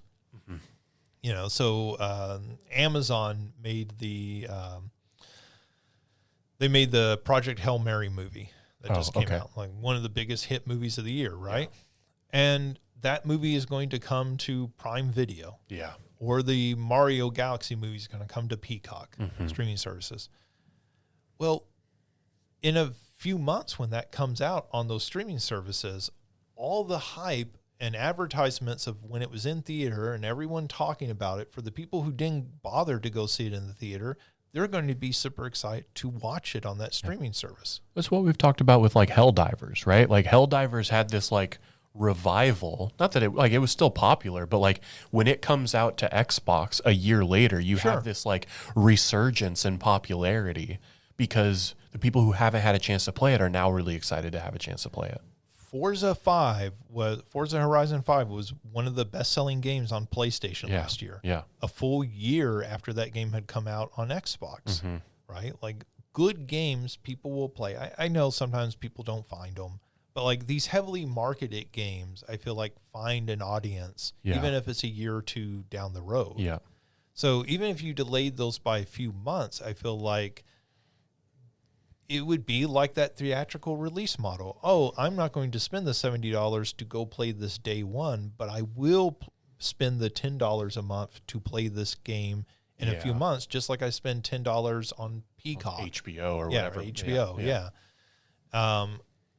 And so I guess that's kind of how I look at this, because I still look at that $23 a month and look at it and go, that's kind of expensive. Yeah. And I don't know how many people that's going to convert. Right, because at some point, I can just get a game for cheaper than $23. If I'm only doing this to play some of the little indie games, I might be able to just buy the game outright. Right? People of note at launch was less than $23. Sure. So, if you're playing the $70 games, that might be worth it. But to some extent as well, Call of Duty, if you're playing that for more than 3 months, you might as well just buy it, right? Because you are going to be paying for that. Moreover, to some extent, you're going to be paying more for it if you're playing that for more than 3 months on Game Pass. And I wonder if that undermined the idea of getting the Call of Duty diehards, the people who buy that game every year, to sign up for a subscription. Yeah. In the same way that I imagine that's similar with, FIFA or the FC, I guess now, you know, like if you play NBA 2K every year, then why are you going to sign up for a subscription to play NBA 2K? Just buy it. Yeah, you're going to be paying more for it. Right. Right. If you're playing, I don't know, Claire Obscure, right. I paid less for that game because I played it in 1 month as compared to buying it for $40, right? Right. Like for some of those games, you playing Avowed last year, right. that makes sense. But like at some point with the streaming games, it doesn't make sense. Like it's a worse financial decision to do it over the streaming. Right. And, you know, and again, like acknowledge we use Game Pass differently than probably a lot of people do. Like I think you and I both use it as a way to sample games, like new games that come out on there that we just simply don't have the money to like go out and buy every one of those. Absolutely. And I'm not sure if everyone who has Game Pass is using it in the same way, or maybe they are looking at for the, you know, those 2 or 3 big releases a year. But when it's at $30 a month, and we've talked about this, if you're only buying 2 or 3 games a year, it's actually cheaper just to outright buy those games. And might hurt more in like the short term, but like over the long term, you're paying significantly more, right? At $30 for 12 months is $360 versus $370 games is only $210. Yeah. And I think people have just done the math. Yeah. And I think for a lot of people, like that stereotypical Call of Duty player, right? Like you were talking about, they play Call of Duty, they play FC or NBA 2K, and they maybe get that one other game. Sure. You know, they get that, the Uncharted or something else that came out. You know, Fable or something like that, right? You know, Yeah. But, and I mean, like, maybe this is going to sound silly or obvious, but like the more expensive it is, it just becomes a worse and worse financial investment for a larger number of players. Yeah. Right? Like how many games is the average person buying in a year? And again, we are the outliers. Yeah. But like, you know, the people I know, like so many people I know buy a couple of games a year. But yeah, I mean, at that point, you're looking at $30, which obviously it's going down now, but still at $30, that's 5 full price games. Yeah. If you're not buying more than that, then just buy the games. Yeah, and that's games at $70, which something like Claire Obscure and a lot of these other games are significantly less than that price. Like I think it's interesting to see somebody try to work this out. I think Game Pass is really cool because, yes, it does get me to play games I maybe never would try otherwise. Sorry, I'm laughing because like the more we're talking about it, the more I'm talking myself out of getting it again. Well, I mean, I think when you get down to that $14 price, maybe it starts to be a lot more reasonable. You know, that's why I said that $10 price point. Man, that starts to make a whole lot of sense. $10, pay $100 for the year. Okay, that's 1.5 games. Do you play more than 1.5 games? Are they going to be on the service? If they are, then that's almost a no-brainer. Which is kind of how Game Pass launched, where it felt like a no-brainer for a lot of people. And as that price has creeped up, it's become less and less of an easy sell. Yeah. Right. Like there's a point where it feels like I feel like I'm stealing, right? Yeah. Like this feels like such a good deal that like why would you not do this? Like it's silly to not just sign up for it. I remember when Disney Plus launched, they had where you could, I think you pay 2 years in advance and they gave it to you for like $3 or $4 a month.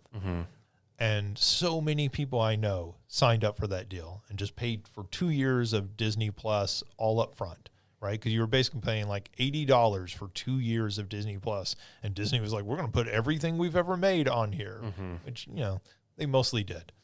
And it felt like such a no-brainer. And then that price has continued to like creep up. Yeah. Like almost immediately after they launched, they started raising the price and to, you know, now they're getting up to the $20 plus. Well, that's what ads. So like I said, I it's more than that. You know, I signed up for the, you know, ESPN for WrestleMania. So it's $30 a month with ads. Oh, yeah. And like I know that that's their premium. So but it would have been like $45 a month.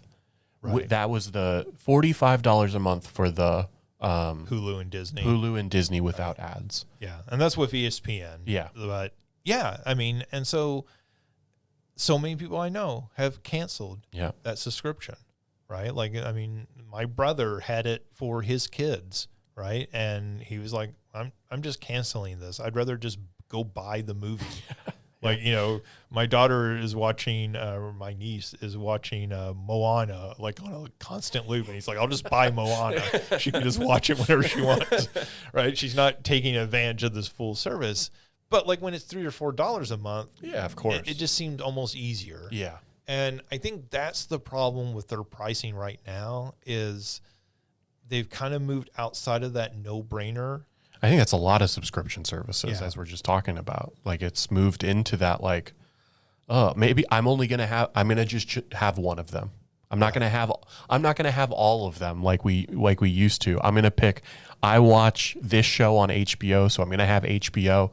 Maybe I'll have one other one. Right. And when that show ends its season, I'll cancel that and maybe sign up for Netflix to watch, you know, Wednesday or whatever other show I want to watch. Yep. Yeah, so I think, you know, the streaming video platforms can kind of deal with that. I think when you're doing this with video games, that's much harder to like get people to buy into. Yeah. And particularly because the alternative, as you noted, is I just flat out buy this game and I just have forever access to it, right? So if I want to buy this year's Madden, I can play this year's Madden next year too, and it's not even going to be that outdated, the rosters. Yeah. I can do the trades myself if I need to. Yeah. So we'll see what continues to develop. I feel like this is at least a step in the right direction for Xbox. Yeah, definitely. We teased it earlier. SNK is releasing new Neo Geo hardware. So they're releasing the Neo Geo AES Plus. So the AES is the actual official title of the original Neo Geo. For those who don't know, the Neo Geo was an arcade platform in the 90s that SNK developed, and it allowed for arcade operators, instead of having to buy an entirely like new cabinet or new board, it was basically you could slot in boards. So they you could have 4 or 5 different games in a single arcade cabinet. And then when those games got older or people weren't playing them anymore, you could just swap those out for an entirely different game. You didn't have to replace the entire cabinet or buy entirely new hardware. So it was much cheaper on them. When they did that, they also released a home version of that hardware. And it's basically exactly the same, just the form factor is more consoleized for a home audience, something that conveniently fits under your television. The carts were basically the size of VHS tapes, but they were the actual same games as you were playing in the arcade. So if you bought Magician Lord for your home Neo Geo, that was the same Magician Lord that you were putting 25 cents in at the local laundromat to play. So all of that is to say that the Neo Geo has at the time took on like this sort of mythic, sort of idea in video game players' minds. It sold originally for around $700, which today, adjusted for inflation, is like $1,400. So imagine, which it doesn't seem that hard to imagine anymore with the PlayStation Pro approaching $1,000. But imagine asking your parents to buy you a $1,400 video game console. I never asked my parents to buy me a Neo Geo. I knew that was strictly out of the question. And even more crazy, like sometimes when I'm talking about it in class, I'll tell students this and they're like, wow, that's crazy. And I go, but you don't even understand the half of it. The games would sell for $200 a piece because they were literally the arcade games. So even if you got this $700 system, then you were paying $200 for Magician Lord and $200 for Samurai Showdown, which, $200 was what my parents paid for a Super Nintendo for the entire new system, and paying that per game was an insane idea for pretty much everybody, right? Like, I never knew anyone growing up who owned a Neo Geo. There were people out there, Ricky Schroeder on Silver Spoons is the type that would have owned a Neo Geo. But they are now putting out new hardware. And the thing this has modern improvements, so it is going to have HDMI out on it. Obviously, the original back in the 90s did not have HDMI on it. That format did not exist. So this is going to be much easier to plug into a modern television. But the thing that's really a standout about this new hardware is that it is not emulation. It is not an FPGA inside of it. It is actual hardware that's at least approximating the original hardware, because you're going to be able to take the original Neo Geo carts from the 90s, if you own one of those, and plug it into this new hardware and it will play it. So even though it's going to have new carts, the reproductions of those original games, you're going to be able to play the original games on this too. So as far as anyone understands right now, and nobody has had hands-on with actual hardware, this is like them going out and making a new Super Nintendo that plays all your original Super Nintendo carts. Mm-hmm. And there are systems out there that do that, like the Polymega and other ones. But it's not Nintendo that's putting those out, right? Right. Yeah. And those are usually doing that one of two ways. One way is through emulation. So when you plug in a cart, it's actually dumping the game off of the cart and just running it through an emulator. Mm-hmm.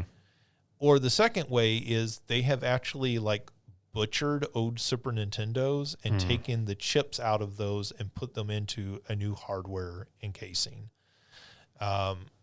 This does not appear to be either of those. This appears to be authentic new hardware. Even the Commodore 64 Ultimate that they put out very recently, that was just an FPGA, which FPGAs are essentially emulation. Hardware emulation is maybe a better way to phrase it.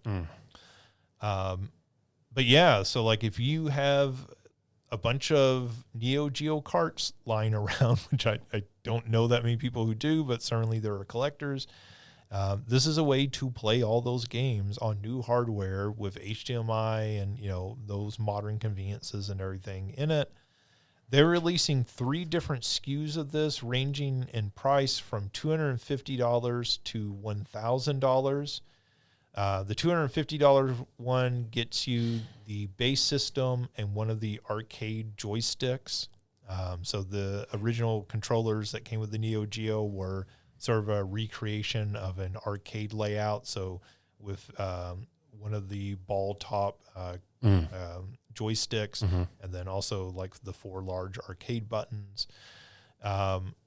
So it will come with that. I believe it comes with Magician Lord, which was the original pack-in game for the AES when they sold it back in the 90s.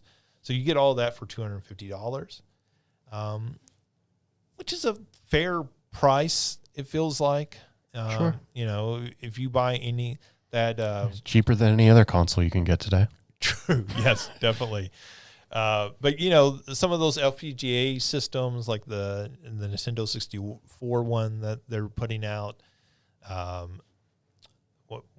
forget the exact name of what that thing's called. But anyways, that thing is around $250. So this feels like a fair price for that. There is a limited edition in white. And so then that's a little bit more than this one. And then there is the Ultimate Bundle. That is the $1,000 bundle. And that includes the arcade stick. I think it includes a second wireless arcade stick. It includes a sort of more gamepad, one that you can hold in both your hands. And then it also includes all 10 games on cartridge that they were releasing at launch. So, that includes Magician Lord, Samurai Showdown, King of Fighters, like a lot of your big heavy hitters of that Neo Geo lineup and everything.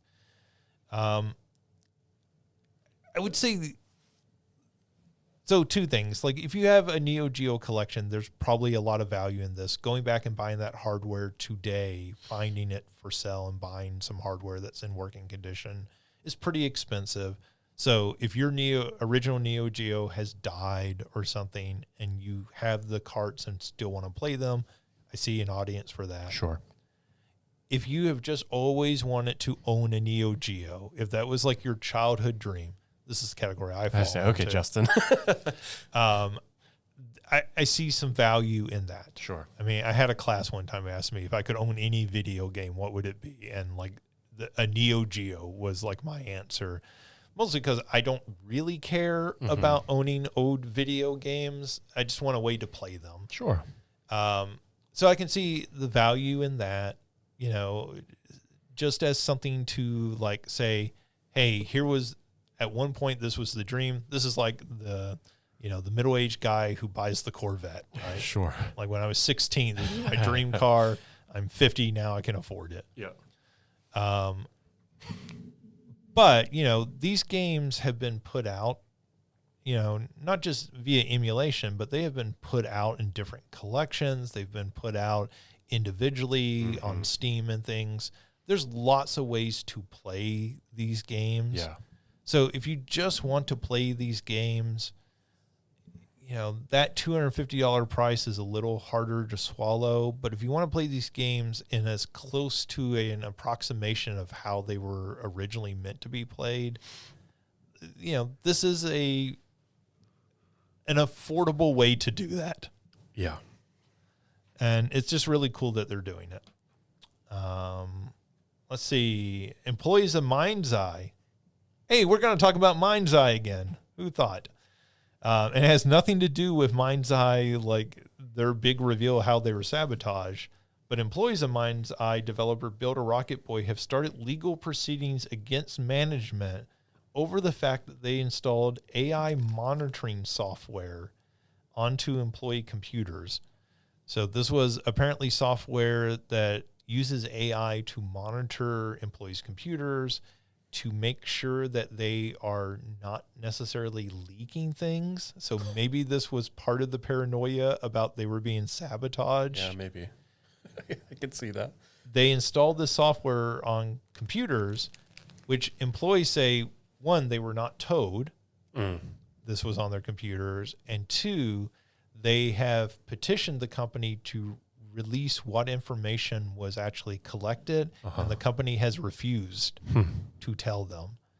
So, to give you kind of an idea, like, what could this mean? Well, if I have a work laptop, does that mean the work laptop is potentially accessing the camera and like taking pictures of, me sitting at the computer?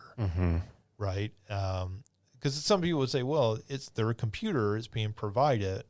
But even then, right, you have some sense of privacy using your work computer. Of course, people always say, well, don't read private email. Don't go Amazon shopping on your work computer, all these sorts of things. But like, you do have a certain sense of privacy. And then what is being done with that info? Is it just being monitored to make sure you're not violating company policies, or is that information who has access to it?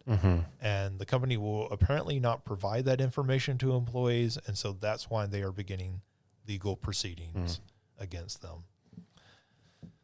All of this to say that the shitstorm cluster. Yeah.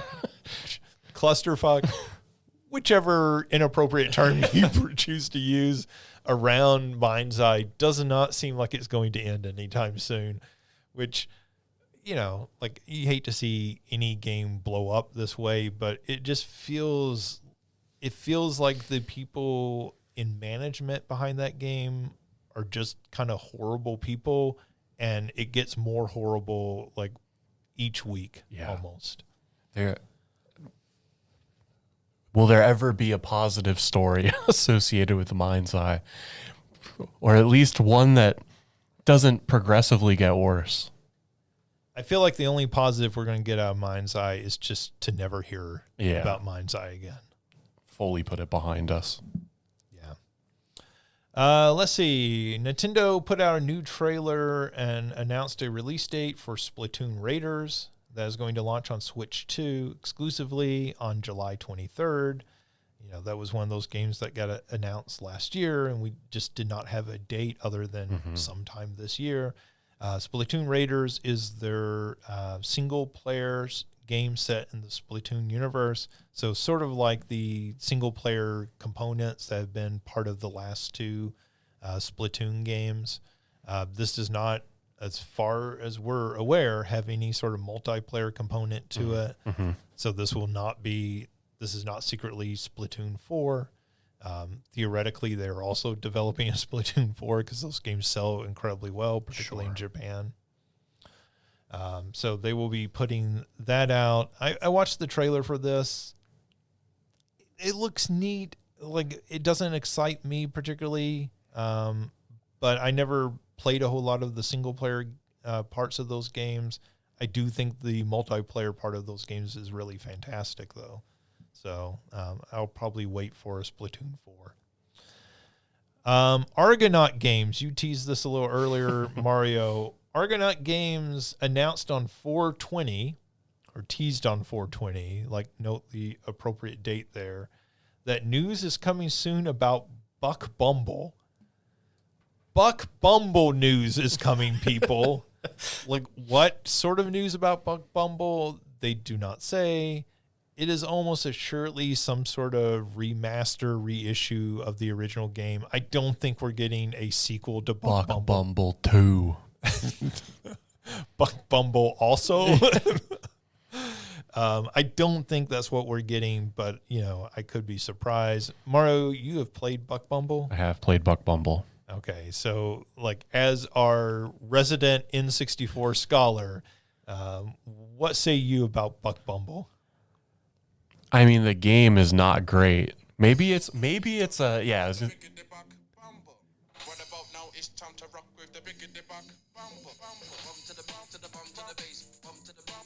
Maybe it's just going to be like here's an album of Buck Bumble theme songs.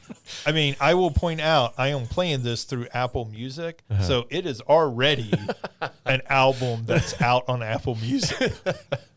That little bit we play there is the theme song to Buck Bumble that plays over the title screen. And that is, I think, the reason people talk about Buck Bumble to this day. It's really a fantastic song. Yeah. So, nowadays all the kids are getting back into vinyl. It's just gonna be like a 7-inch of the Buck Bumble theme song. That would be incredible. If that does not already exist, that could be true. I have a feeling this has got to be something more significant. I imagine it's some sort of remaster of the game. Argonauts did that remaster of Croc. Oh, okay. So they had said, people had asked them about a remaster of Croc 2. They said, oh, that's actually running on a different game engine. So it's not as simple as just moving straight into doing that. Because I'm pretty sure the original Buck Bumble is an Ubisoft game. So I don't know how the rights all work out, but yeah. I don't know who published it and everything. Argonaut made a whole lot of different games back in that day.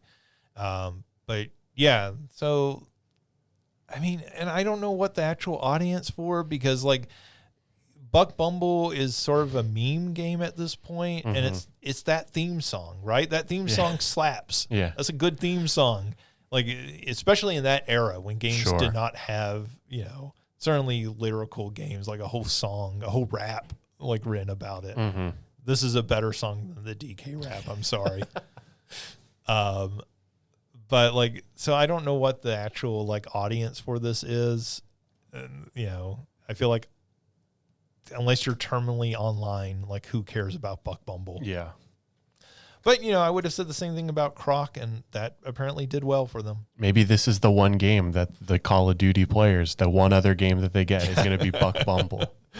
Yeah, I hope that this is given like the digital eclipse treatment. There's like a documentary about recording of the theme song. That would be great. That would be awesome. Like they could do a rock band knockoff so you can play along with it. Yeah, so probably some news coming on that. That's just kind of exciting to hear anything about Buck Bumble. Assassin's Creed Black Flag Resynced. That is their remake of Black Flag, which was Assassin's Creed 4. That is going to be revealed in a live stream tomorrow, Thursday, as of the recording of this. I have a friend that's super excited to play that because they love the original Black Flag. I think that's one of the better Assassin's Creed games. I'm interested in how significant of changes they're going to make to this. Mm. Is it simply a graphical improvement to sort of bring it up to modern standards? Or are they actually going to go back and like expand that game some? Sure. This is the game that people wanted when they announced Skull and Bones. Yeah. Right? They really wanted more of this game. Mm-hmm. So I think Skull and Bones, the disaster that was, like it's interesting to see them doing a remake of this now because this feels like what fans really want it. They want that pirate game, and so maybe this is a testing bed to see like what sort of interest really is there, and can we do a more direct follow-up to this in some way, or spin off from the main Assassin's Creed series. We have quite a bit of Hollywood news. We'll run through most of this fairly quickly. The Mass Effect TV series has been rumored to be rewritten for non-game fans, but the writer of the series, who also wrote Fast and Furious 9, which is not actually a very comforting thought. Like, I mean, that is bad for a Fast and Furious film. Like, that is not the highs of a Tokyo Drift or a Fast 5. But anyways, Daniel Casey said that is not true. They did not rewrite the series for a non-gamer audience. I think the implication there is sort of confusing inherently because you have to write it for a non-game audience. Yeah. Because you have to write a series that somebody who's never played the games can sit down and watch. Yeah, absolutely. Like your show is going to flop if you don't do that. Right. I'm sorry. The Last of Us is written for a non-game audience, right? Like you don't have to have ever played those games to enjoy that show. Yeah. Like I said, I don't know how to say it otherwise. It would be a massive mistake to not do that. Yeah. You need to have played Mass Effect to have watched this series. You have a lot of people not watching your series. Yeah. I think the implication is that, well, maybe they're going to change a lot of things to sort of soften it, to make it more conventional, less distinct, right? And the way that they used to do video game adaptations, right? The original Super Mario Brothers movie as an example. Sort of make it something entirely different, something they think is more palatable to television audiences. Anyways, he's denying that rumor, so we'll see what actually comes out from that. The Elden Ring film has begun production this week. Is rumored to have $100 million plus budget and is going to star, speaking of The Last of Us, Nick Offerman, which I think is really interesting casting. Let's see, Kaylee Spaney and Ben Whishaw, who was the voice of Paddington. Oh, okay. So that's the only name I don't recognize. And it is being directed by Alex Garland, who Garland did the film Civil War, which is like a big director, I feel like, to get for this, right? Like this is not some no-name director that they have signed on to this. And I think the casting is interesting. Yeah.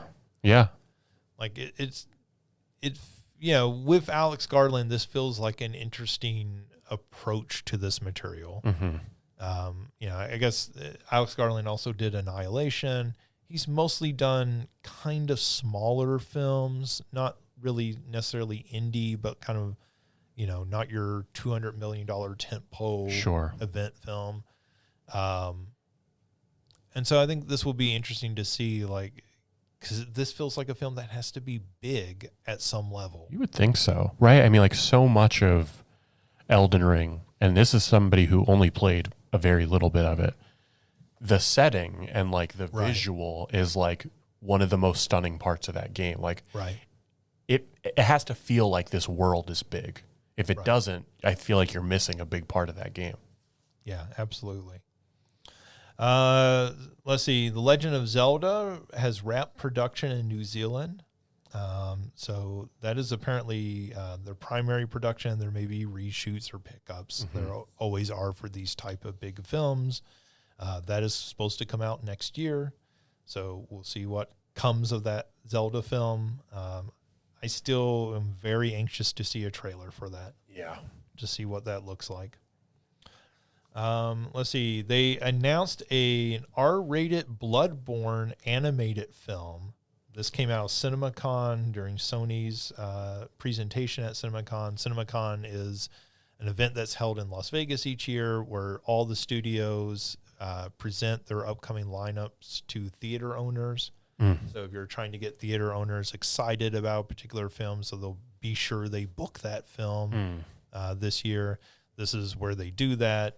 So they announced this Bloodborne film, which that's cool. It's cool that they're going to do it R-rated because how else would you do Bloodborne? Yeah. I think the thing that is really interesting to me is if you're going to make this film, if you're going to release this into theaters, it's not going to go directly to what is their anime streaming service that Sony does? Crunchyroll. Oh, okay, sure. If it's not going to go directly to that, if this is going to be a theatrical release, which it seems like it is, they're announcing at CinemaCon,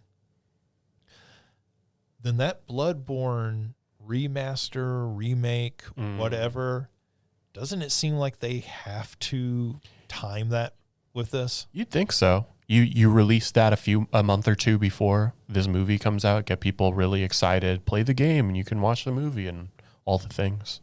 And go see the movie. Hey, we have a game you can play. Because that's a game that's difficult for people to play now.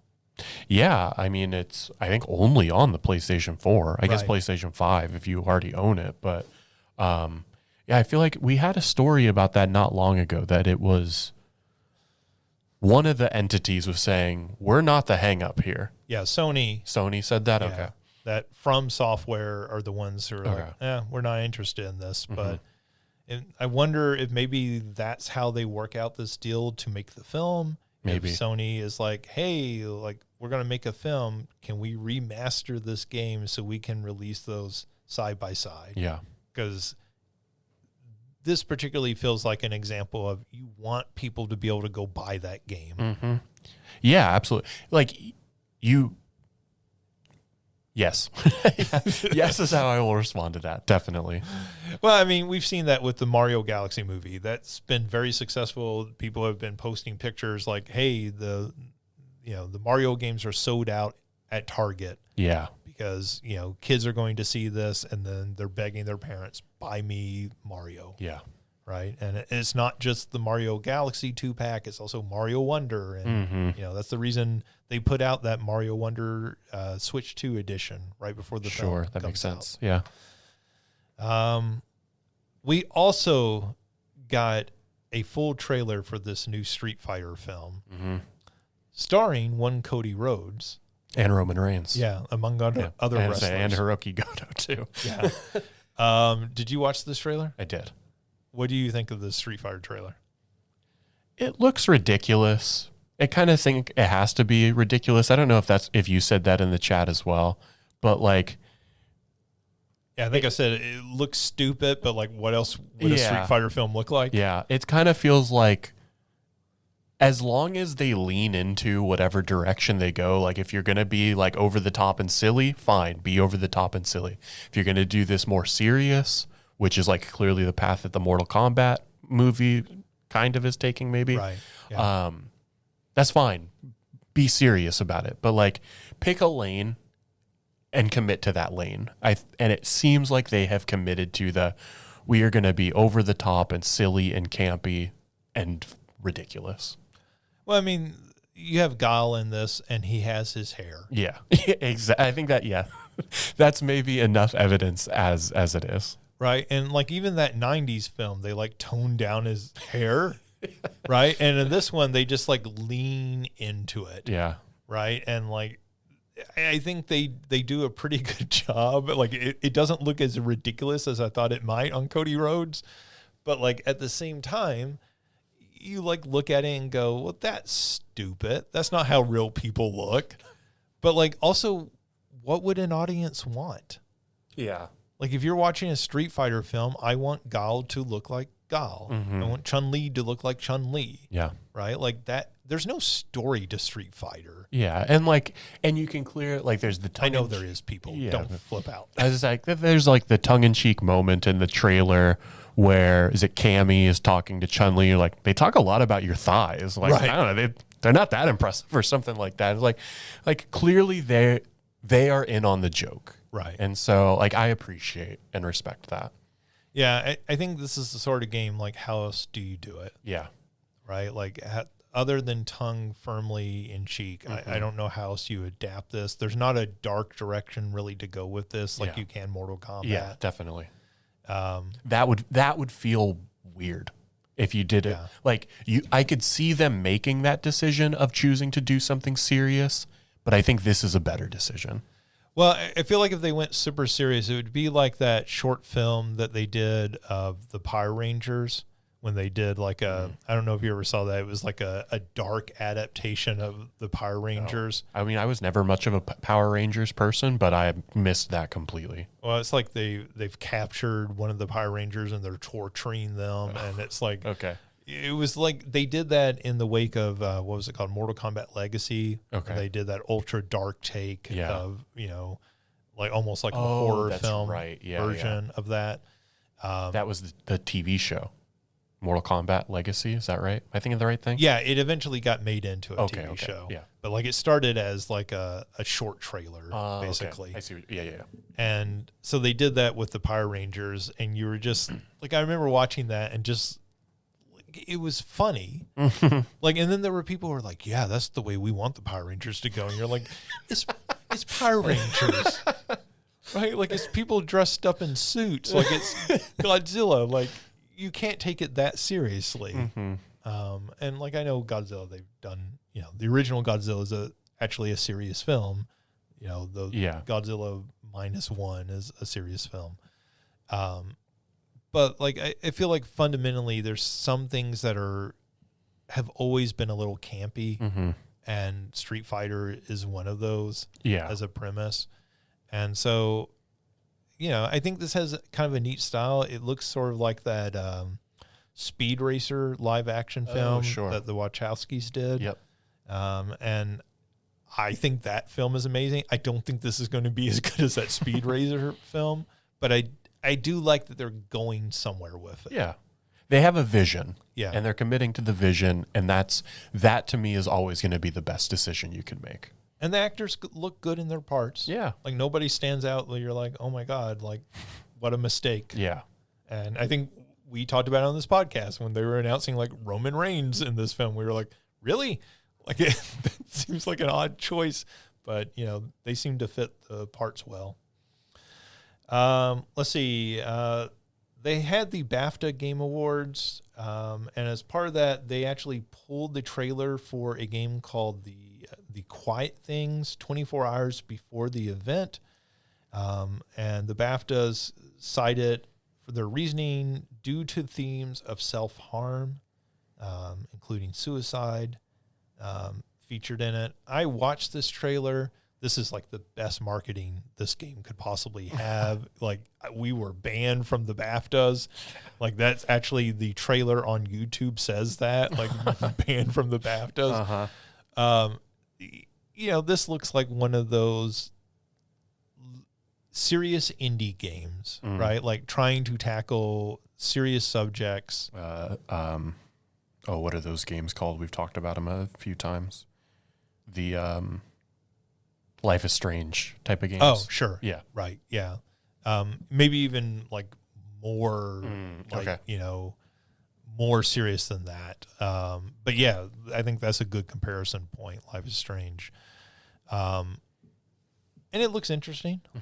Like, I don't think the trailer is actually all that controversial. Like, it doesn't explicitly call out those things as much as I was expecting, given the fact that it got pulled. But, this was certainly, I think, interesting. Like, we don't hear about this happening all that much with game trailers. So I did think that was at least kind of interesting with it.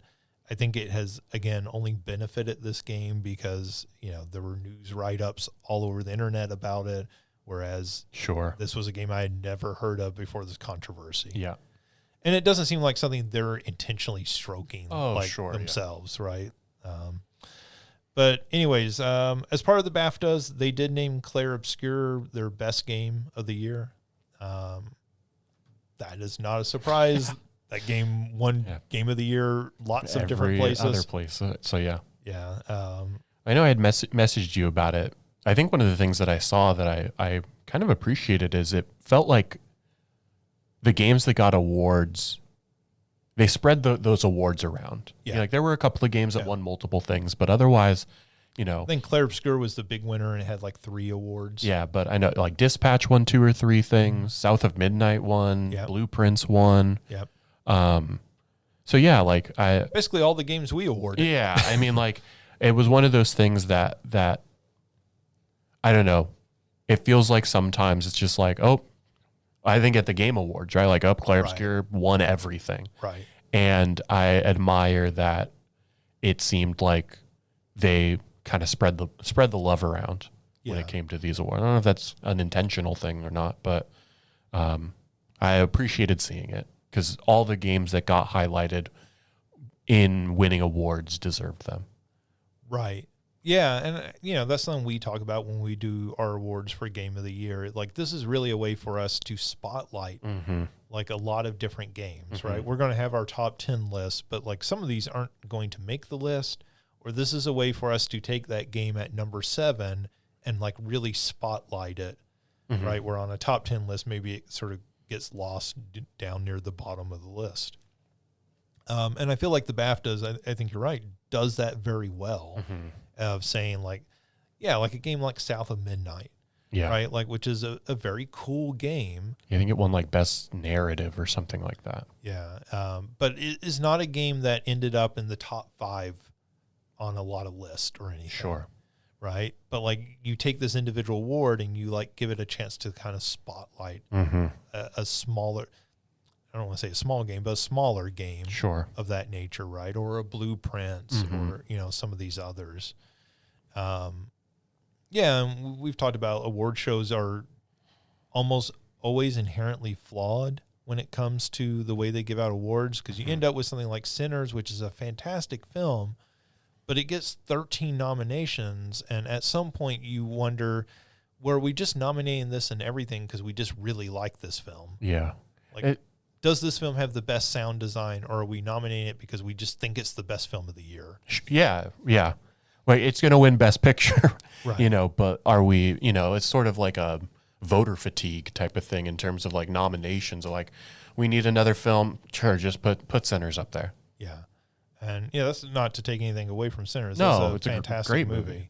But you sometimes run into that. Yeah. And I guess I think about that, especially when it comes to what ends up winning, particularly when it came to like Clair Obscur, of that sort of like voter fatigue of like, I don't know what has the best this or that, but sure, like just, Clair Obscur is our best game of the year, so it probably does that pretty well. Right. Clair Obscur wins, Game of the Year. It wins Best RPG. It wins Best Indie Game. Art and everything. So, yeah. And it's deserving of that, but like it sort of pushes some other games out of the spotlight in a way that is maybe not the best for the game industry. Yeah, absolutely. So kudos to the BAFTAs. Yeah. So South Midnight won that BAFTA award. It also has received a Peabody nomination. So that's really cool. That's a game that I feel like we talked quite a bit about near the end of the year. Yeah, I know. I played it. I know Christina at least watched a playthrough of it. I think we've talked about this.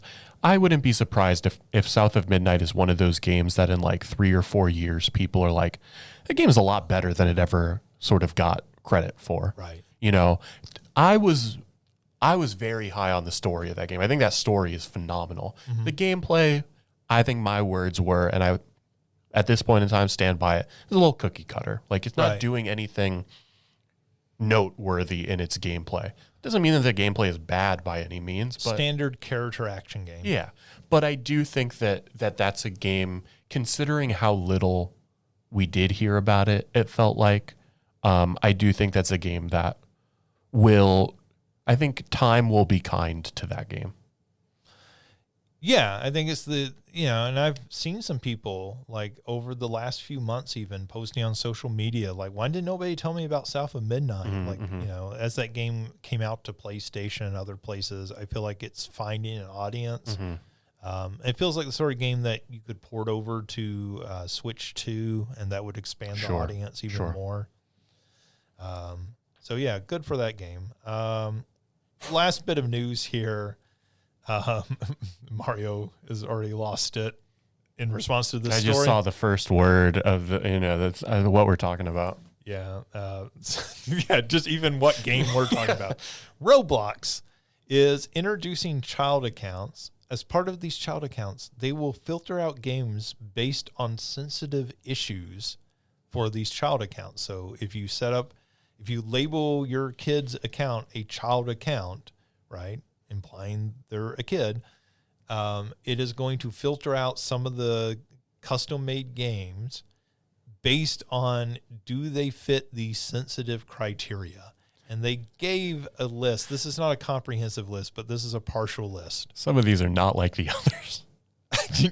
No, and I think that's what really got me with this list, right? So how are they deciding which are the terms? So again, partial list: immigration, capital punishment, pay equity in sports, prayer in schools, racial profiling, affirmative action, vaccination policies, and reproductive rights.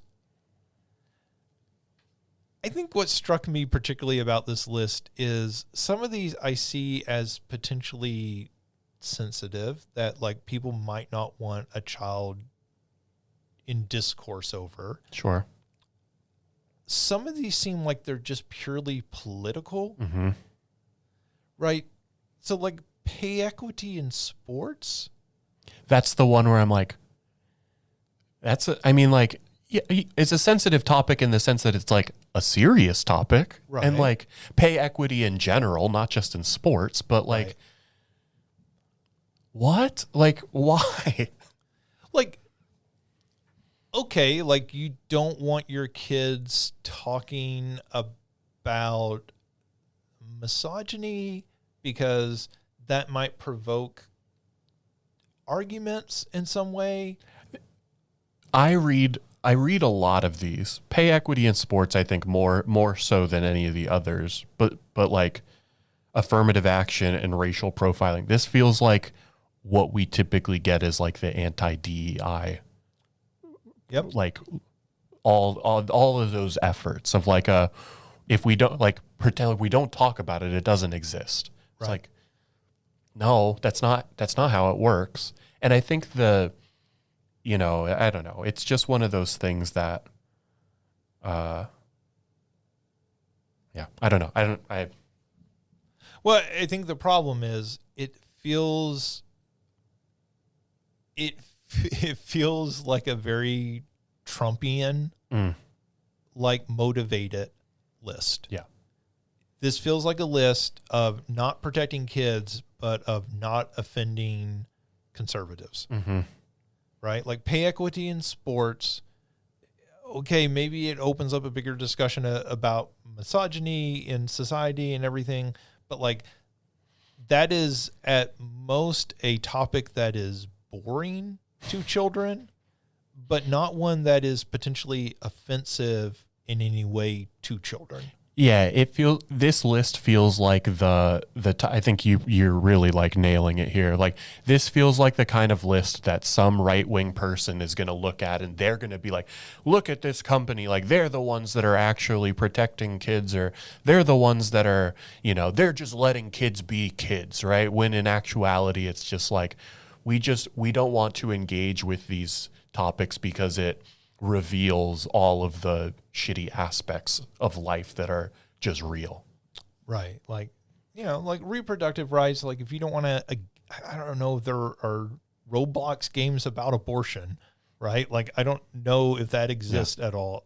I could see people like saying, I don't know if kids really need to be like playing a game about abortion in some form or fashion. I could see that. I think my only thing on that one is like until what age does a child account, right? Like if that goes to 18, sorry, like young women, I'd say like up to a certain point, like they should be able to be aware of their reproductive rights. At the point that they can reproduce, definitely. Right? Like if a child account is like 12 and under, all right, like fine. I mean, like that still feels like a little borderline, but whatever. I'm not going to argue about that. But like that to me is like, okay, well, what are we considering to be a child? Right. Like capital punishment, sure. Like I can under that is the one that when I look at this list, like I feel like that one I could make the most sense of. Right. Are you playing like Executioner the game? You guys like the Green Mile they've put on. Right. Well, yeah, kids, big readers of the Green Mile.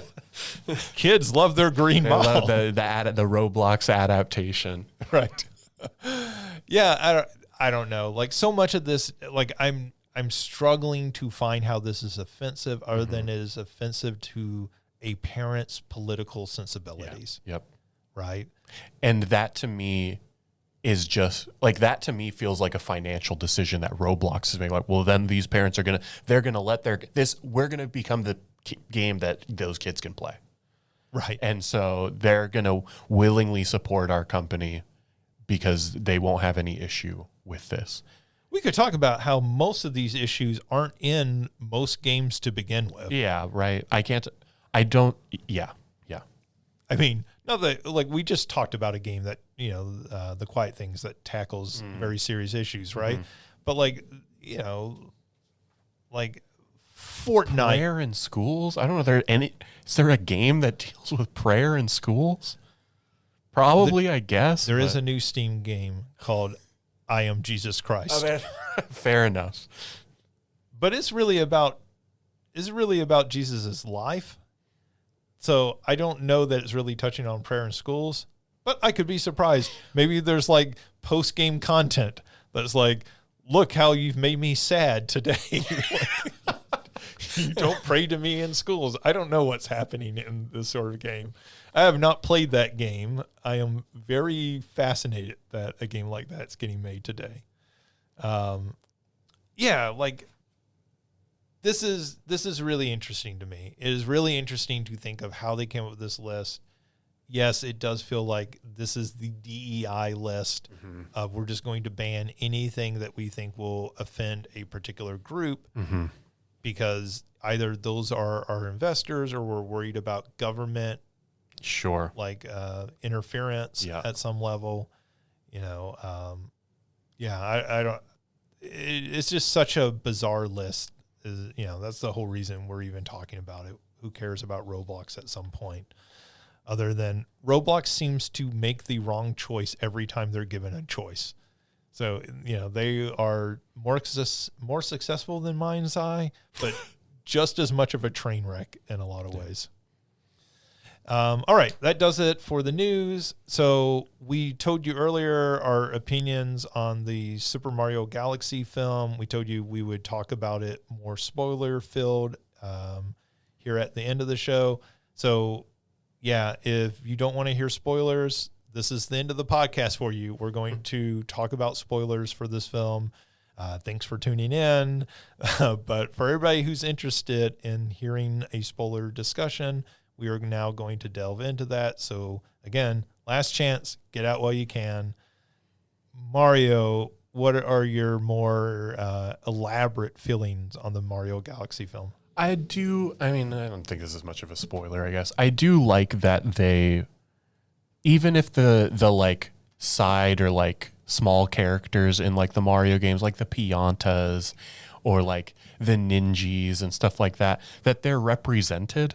Like, you can tell Nintendo is creating this world. Like, this is the Mario universe, and thus it makes sense that we would see Piantas here and we would see the Ukikis here and like all of those sorts of things. I do really appreciate that decision, even if it is a very simple or obvious one to make. Yeah, I think we talked about it, that like you're creating this entire, universe of these films and everything. And the fact, galaxy, one might say. Yes. One might. But like you have to then populate it. Yeah. And they've done a really good job of pulling all these characters. Like, yes, some of it is just like, remember this, right? But it's also like, it just makes sense. Okay, we have some water here. There are going to be, what's going to be in the water? Yeah. And like, we have 100 different characters we can pull from to stick in this. And so when you're watching the movie, like there's a certain kind of like, oh, this is a more developed like reality than a lot of like sort of fantasy films are. Sure. Like, cause they have been building this for 40 plus years. Yeah. Right. Yeah, I thought that was a good point. I will say, I think it's exciting that there's more than just one Smash Brother cameo in this, in Star Fox, with that Rob makes an appearance as well. Right. It's pretty exciting. And Mr. Game & Watch. Oh, true. I forgot about that. Mr. Game & Watch as well. Yeah. So I was going to say there are two characters like Mario. Well, there's Mario and there's Luigi and there's Bowser. And so there's like 9 Smash Brothers characters, I guess, technically, but still. Yeah. There's Yoshi and there's Peach and there's Daisy. Yeah. So, yeah, like I said, it definitely seems like they're working towards some sort of larger cinematic universe. I know what we had talked about after seeing it will be, how do they figure that out? Or like, if that is something that they're doing, how do they blend that with a live action Legend of Zelda movie? Right.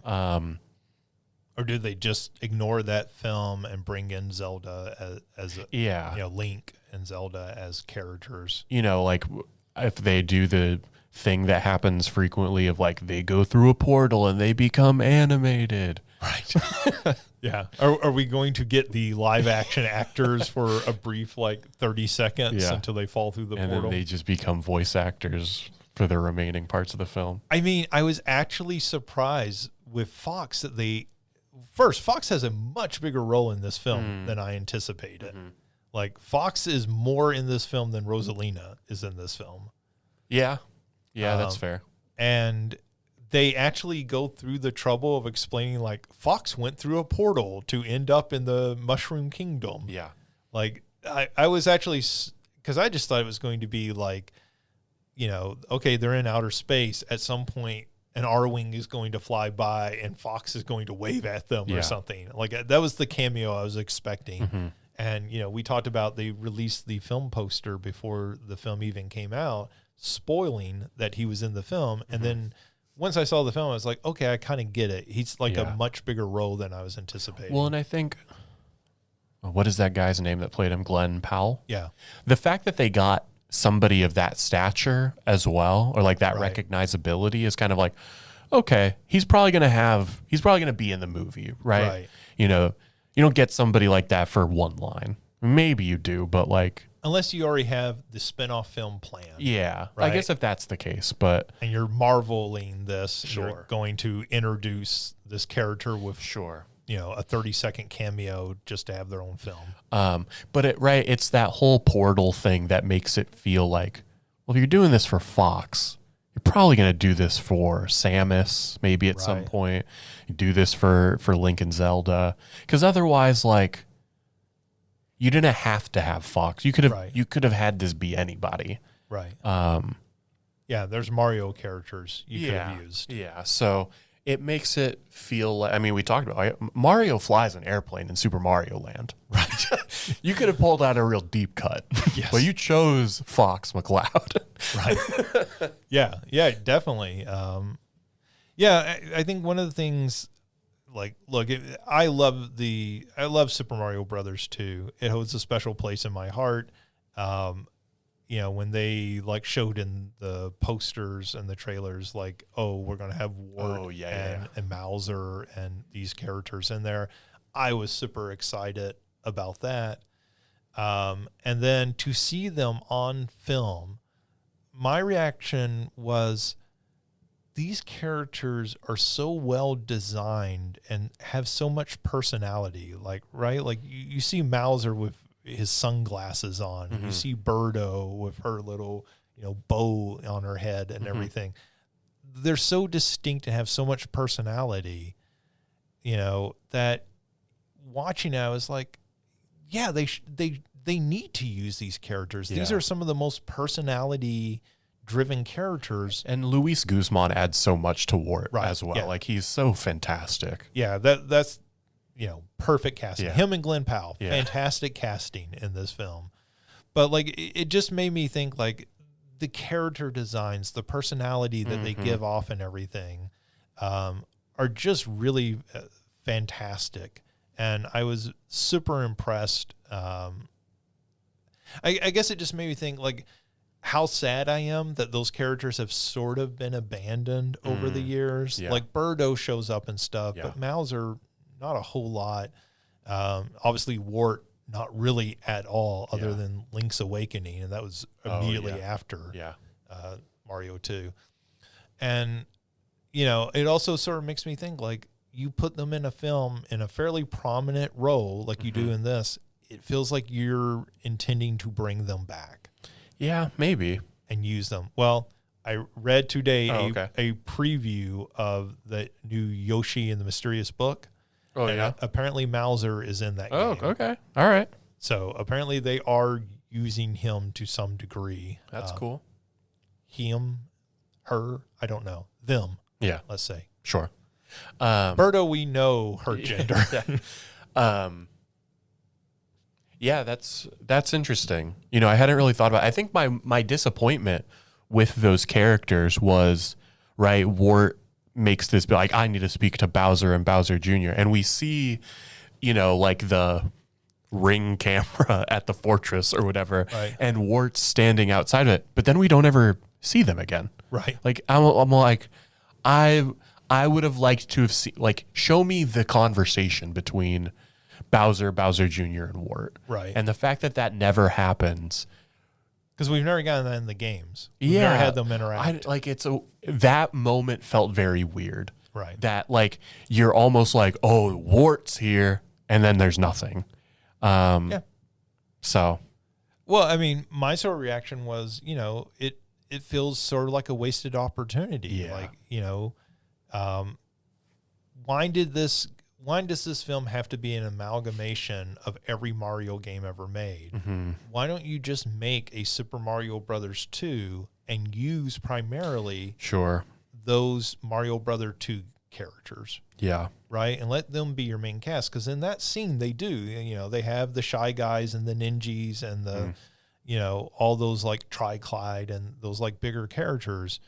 Like, you could have done an entire film. Absolutely.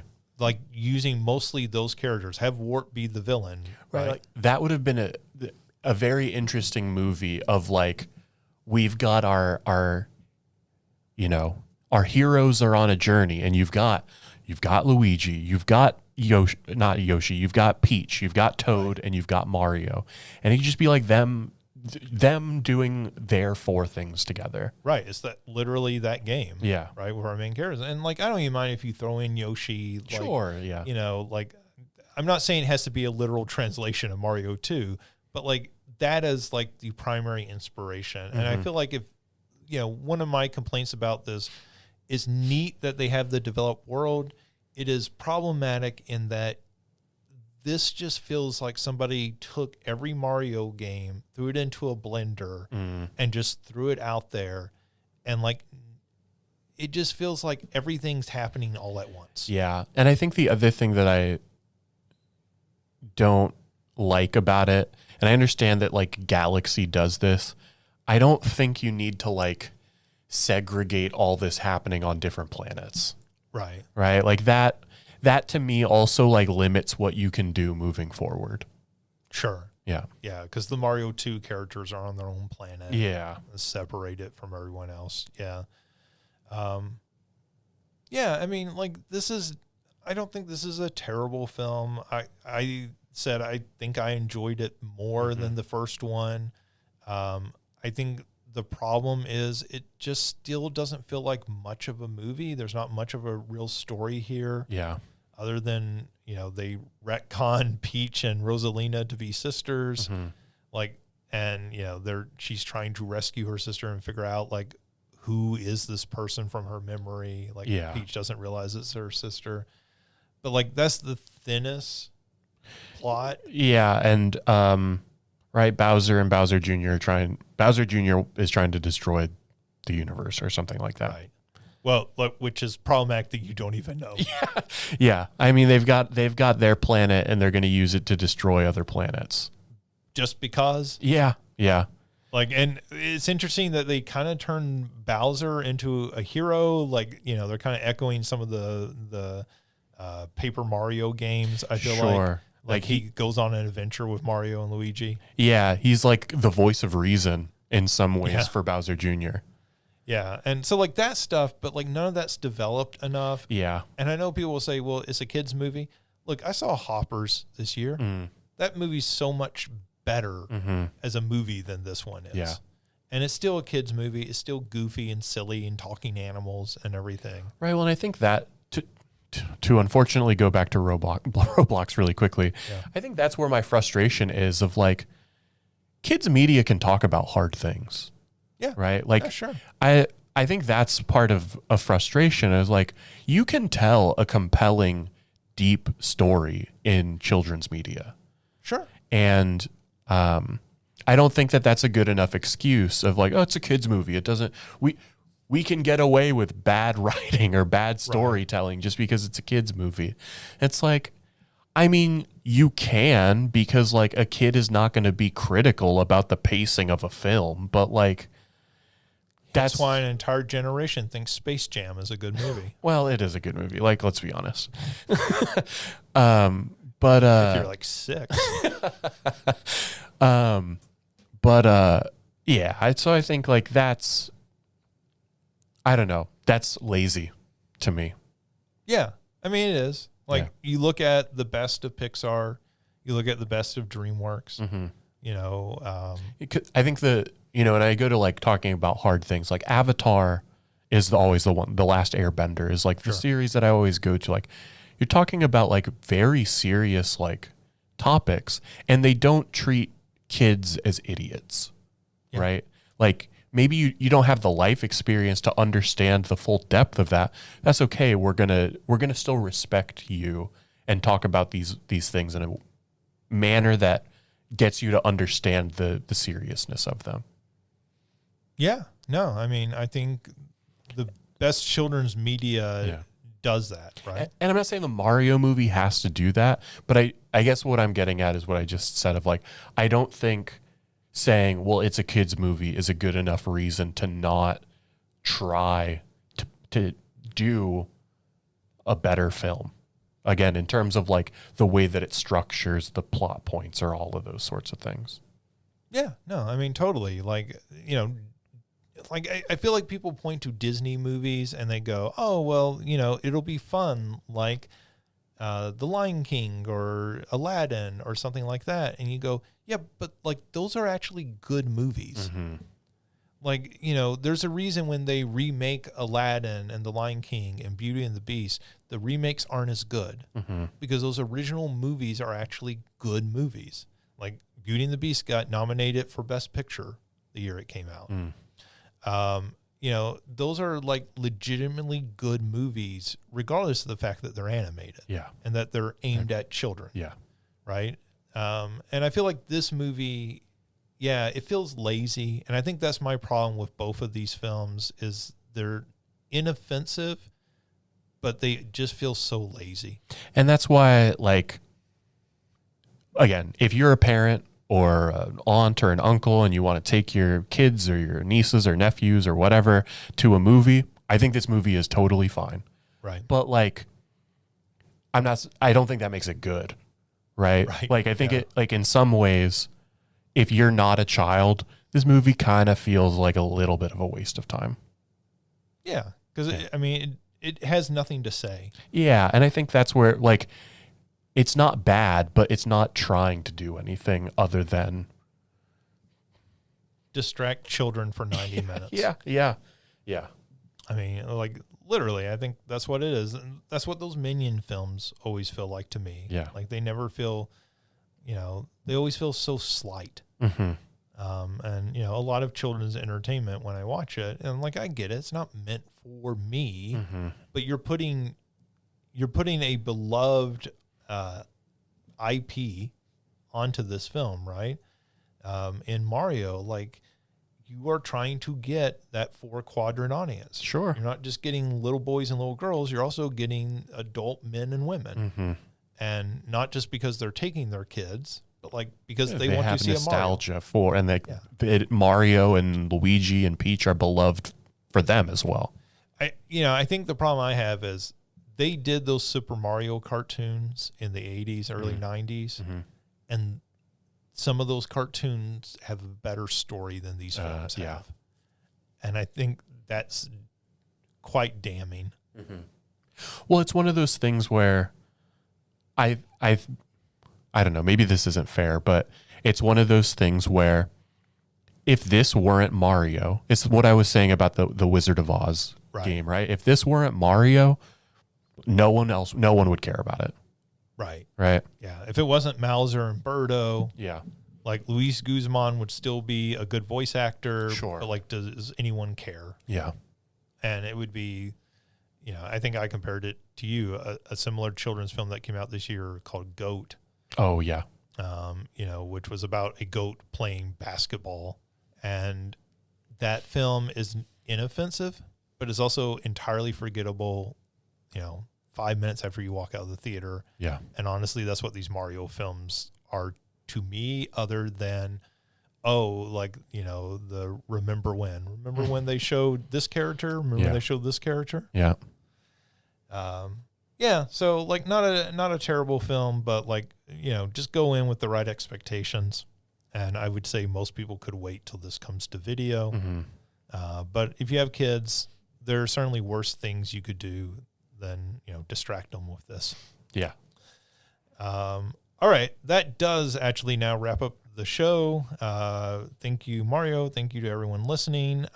We should do a plug. Our sister podcast, the Communication Studies podcast, which Mario normally hosts.